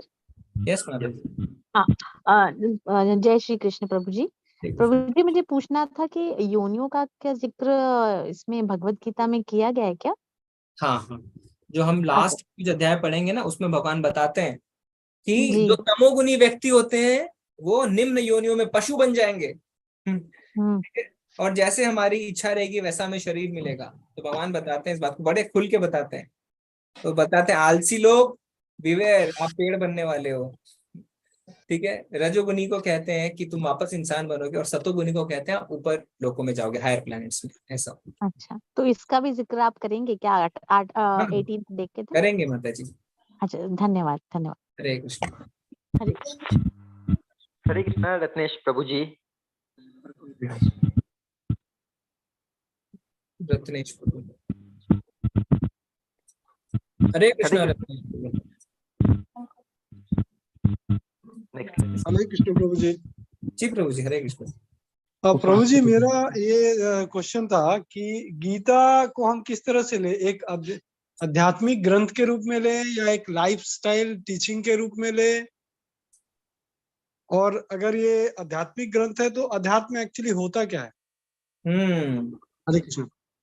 अध्यात्म होता है क्या? तो भगवान कहते हैं धर्मम तु साक्षात भगवत प्रणीतम। धर्म क्या है? धर्म है भगवान का ऑर्डर। धर्मम तु साक्षात भगवत प्रणीतम। भगवान ने जो कह दिया है वही धर्म है। ठीक है, तो ये है धर्म। तो हम लोग बहुत स्ट्रगल करते हैं डिफाइन करने में धर्म क्या है। भगवान का ऑर्डर धर्म है, और हमारा क्या धर्म है? भगवान के ऑर्डर को फॉलो करना। जैसे आपकी शरीर में आपकी उंगलियां हैं, आपकी उंगली का क्या धर्म है? आपकी सेवा करना, है ना। अभी आप कोई चीज उठाना चाहते हैं, उंगली कह देगी मैं नहीं उठा रही, मैं थकी हुई हूँ, अभी मुझे आराम करने दो। ऐसा होगा क्या? नहीं। उंगली का धर्म है आपको सेवा करना, क्योंकि उंगली आपका अंग है। तो हम सब भगवान के अंश हैं। हमारा धर्म है भगवान की सेवा करना। जीवेर स्वरूप होए कृष्णेर नित्य दास। जीव का स्वरूप है भगवान श्री कृष्ण का नित्य दास, नित्य उनकी सेवा। तो भगवत गीता में भगवान जो हमें ज्ञान दे रहे हैं वो बता रहे हैं किस तरीके से हमें अपना जीवन यापन करना चाहिए, किस तरीके से जीवन यापन करते करते हमें तीनों गुणों, प्रकृति के 3 गुण होते हैं, रजोगुण, सतोगुण, तमोगुण, इनसे ऊपर उठ के शुद्ध सत्व में अपने आप को स्थापित करना चाहिए, जिससे कि हम भगवान के धाम लौट सके। क्यों जाना है हमें भगवान के धाम? जिससे कि हम जन्म मृत्यु के चक्र से निकल सके। क्यों निकलना है जन्म मृत्यु के चक्र से? क्योंकि हम बड़े दुखी हैं। दुखालय हम अशाश्वतम। ये पनिशमेंट की तरह हम समझ सकते हैं ना। भगवान ने हमें यहाँ पे भेजा जिससे हम सुधर सके। तो भगवान चाहते हैं कि हम उनके घर वापस जाएं, क्योंकि वहां पे फिर हमें वापस इस जगत में नहीं आना पड़ेगा। तो भगवत गीता को आपको ऐसे लेना है। ठीक है, अध्यात्म क्या है, धर्म क्या है, अब आप समझ गए। तो ये शॉर्ट में प्रभु जी। प्रभु जी अध्यात्म और धर्म सेम है, ऐसा मानना है? तो अध्यात्म का मतलब होता है स्पिरिचुअल नॉलेज। आध्यात्मिक ज्ञान और भौतिक ज्ञान 2 चीज होते हैं ना। भौतिक मतलब मटेरियल, आध्यात्मिक मतलब स्पिरिचुअल। तो कोई भी चीज जो हमें भक्ति में आगे बढ़ाती है, भगवान के ज्ञान में आगे बढ़ाती है, वो अध्यात्म कहलाती है। और कोई भी चीज जो हमें अपने इंद्र तृप्ति में लगाती है, सेंस ग्रेटिफिकेशन में लगाती है, हमें बांध के रखती है, वो भौतिक कहलाती है। ओके, तो गीता जो है वो गीता हमें आध्यात्मिक ज्ञान देती है क्योंकि वो हमें भगवान से कनेक्ट करती है। जी बिल्कुल, और हमें ये भी बताएगी कि किस तरीके से भौतिक चीजों का इस्तेमाल करके भी हम आध्यात्मिक ज्ञान तक ऊपर उठ सकते हैं। क्योंकि अभी तो हम भौतिक शरीर में फंसे हुए हैं ना। तो हम भौतिक तो हमारे आसपास है ही, सब कुछ तो भौतिक है, मटीरियल ही है। कैसे हम भौतिक में रहते हुए भी ऊपर उठ सकते हैं? कैसे भौतिक चीजों का, हमारे आचार्य बताते हैं कैसे भौतिक चीजों का इस्तेमाल करके भी हम ऊपर उठ सकते हैं। जैसे आप दूध पीते हैं, तो ज्यादा दूध पीते हैं तो पेट खराब हो जाता है ना, पर उसी दूध से बनी हुई दही खाते हैं तो पेट सही हो जाता है। तो इसी तरीके से जो भौतिक चीजें हैं, जैसे मान लीजिए मैं इस लैपटॉप का इस्तेमाल कर रहा हूँ, आप अपने मोबाइल का इस्तेमाल कर रहे हैं, ये सारी भौतिक चीजें हैं। कोई आईफोन इस्तेमाल कर रहा है, कोई 5G का नेटवर्क यूज कर रहा है, पर इस भौतिक चीजों को यूज क्या कर रहे हैं हम? भगवान की सेवा में, भगवत गीता का अध्ययन कर रहे हैं, तो ये आध्यात्मिक बन जाती है। तो जब जैसे किसी लोहे की छड़ को जब आप आग में डालते हैं तो वो लोहा नहीं रहता, फिर वो अग्नि बन जाती है ना। तो जब हम भौतिक चीजों का इस्तेमाल भगवान की सेवा में करते हैं तो वो आध्यात्मिक बन जाती है। ठीक है प्रभु जी, हरे कृष्ण। और हैंड लेने हैं क्या प्रभु जी? लास्ट लेते हैं क्योंकि 11 बज गए हैं अभी, बहुत समय निकल गया है, 1 घंटा हो गया। जी प्रभु, जिनके बचे हुए प्रश्न है चैट में या हैंड रेस, तो अभी हमारे पास बहुत समय है 18 दिन का, आप धीरे धीरे पूछते रहिए पर बने रहिए। इसमें जो कुंजी है, जो की है, वो यही है, बने रहना ना। एक बहुत ही सुंदर उदाहरण देते हैं हमारे एक सीनियर डिवोटी कि एक माँ बाप की प्रॉपर्टी, उनकी जायदाद को एक बच्चे को पाने के लिए क्या क्वालिफिकेशन चाहिए? बस जिंदा रहना है और कुछ नहीं करना है। बच्चे अगर जिंदा है तो अपने आप माँ बाप की हमें प्रॉपर्टी मिल जाएगी। तो भगवत गीता से जो हमारे प्रश्नों का उत्तर मिलने वाला, उसके लिए एक ही क्वालिफिकेशन है, 18 दिनों तक बने रहिए। अगर आप बने रहेंगे तो आपको 99% अपने प्रश्न के उत्तर मिल जाएंगे। नहीं बने रहेंगे तो फिर तो दिक्कत है ना, तो फिर तो नोबडी कैन हेल्प। हरे कृष्णा प्रभु जी। हरे कृष्णा विकास प्रभु। हाँ प्रभु जी, मेरे मन में सवाल है, काफी दिनों से है प्रभु जी। जैसे कभी कभी हमें पता नहीं चलता हमारे लिए धर्म क्या है। कभी कभी लगता है कि ये सही है, मुझे ये करना चाहिए, कभी लगता है ये सही है, ये करना चाहिए, कभी लगता है दोनों जन सही है। एग्जाम्पल के तौर पे जैसे कोई गरीब है, अब उसके बहुत ज्यादा गरीबी है, वो अपने घर का पालन पोषण करना चाहता है, बट अब क्योंकि उसका धर्म है अपनी फैमिली का भी ध्यान रखना, अपने बच्चों का ध्यान रखना, तो कभी कभी गलत रास्ते में जाता है। तो वो सही हो जा रहा है कि गलत हो जा रहा है, क्योंकि कंफ्यूज हूँ मैं कि जैसे मैं अपनी इंडिविजुअल सोचता हूँ कि कभी कभी मेरे भी 2 रिलेशंस हैं, कभी लगता है ये सही है, कभी लगता है ये सही है, कभी लगता है दोनों अपनी जगह सही है। तो मैं कभी लगता है माँ सही है, कभी लगता है बीवी सही है ना। कभी लगता है कि मैं एज ए इंडिविजुअल मैं क्या करूं। जी, तो आपको इसमें चिंता मत करिए जी। प्रभु जी ये सवाल था। अरे एक सवाल प्रभु जी और है, जैसे जैसे भगवान है, भगवान तो सब पता रहता है, पर प्रभु जी जैसे अर्जुन जी थे, अर्जुन जी भगवान थे, सच्चे भक्त थे, he was true a pure devotee of God. तो उन्होंने कैसे द्रौपदी को जुए में लगने दिया? लाइक जहां तक मुझे पता है, वो उन्होंने वो पासा का कुछ खेल था जिसमें द्रौपदी को लगाया गया था, तब जाके पांडव लोग लूज द्रौपदी को हारे थे।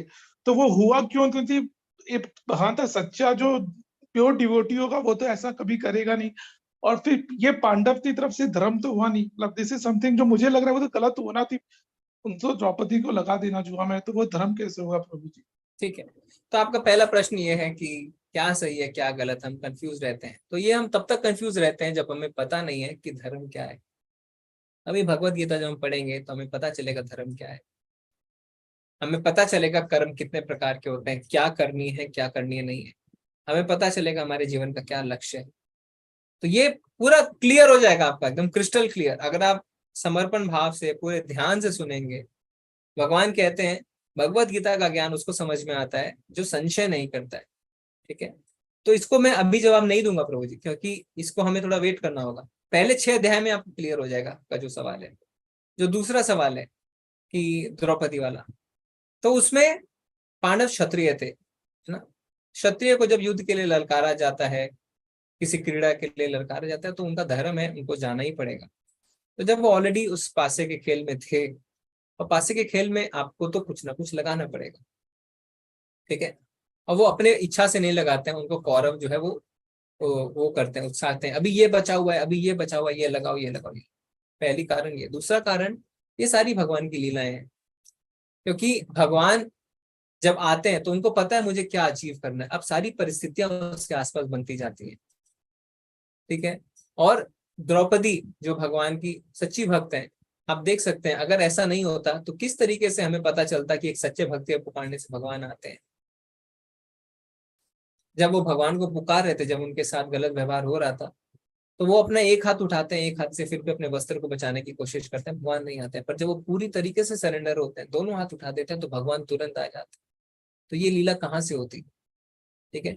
कहाँ से इस अपमान के कारण भीम को इतना गुस्सा आता है ना, वो कहता कि जिस जांघा पे तूने द्रौपदी को बिठाया वो जांघा मैं तोड़ूंगा, ठीक है। तो ये सारी परिस्थितियां हैं जो भगवान की लीलाओं के लिए क्रिएट हो रही थी। इंडिविजुअली ये क्यों हुआ, ये क्यों हुआ, ये क्यों हुआ, ऐसा हम नहीं कर सकते। क्षत्रिय के भी कुछ धर्म होते हैं, सबसे पहले तो हम यही कह सकते थे ना कि ठीक है, तो युद्ध क्यों करना था, 5 गांव क्यों चाहिए थे, 5 घर लेके रह लेते। क्षत्रियों को राज करना होता है, ये क्षत्रिय धर्म है। वर्णाश्रम धर्म में सबको अपने अपने हिसाब से कार्य करने होते हैं।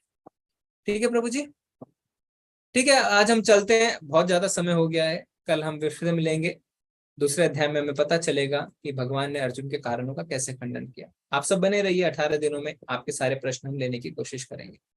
वांछा कल्पतरुभ्यश्च कृपा सिंधुभ्येव च पतितानां पावनेभ्यो वैष्णवेभ्यो नमो नमः। अनंत कोटि वैष्णव वृंद की जय, श्रील प्रभुपाद की जय। हरे कृष्णा, सभी को धन्यवाद। धन्यवाद प्रभु जी, हरे कृष्ण। हरे कृष्ण प्रभु।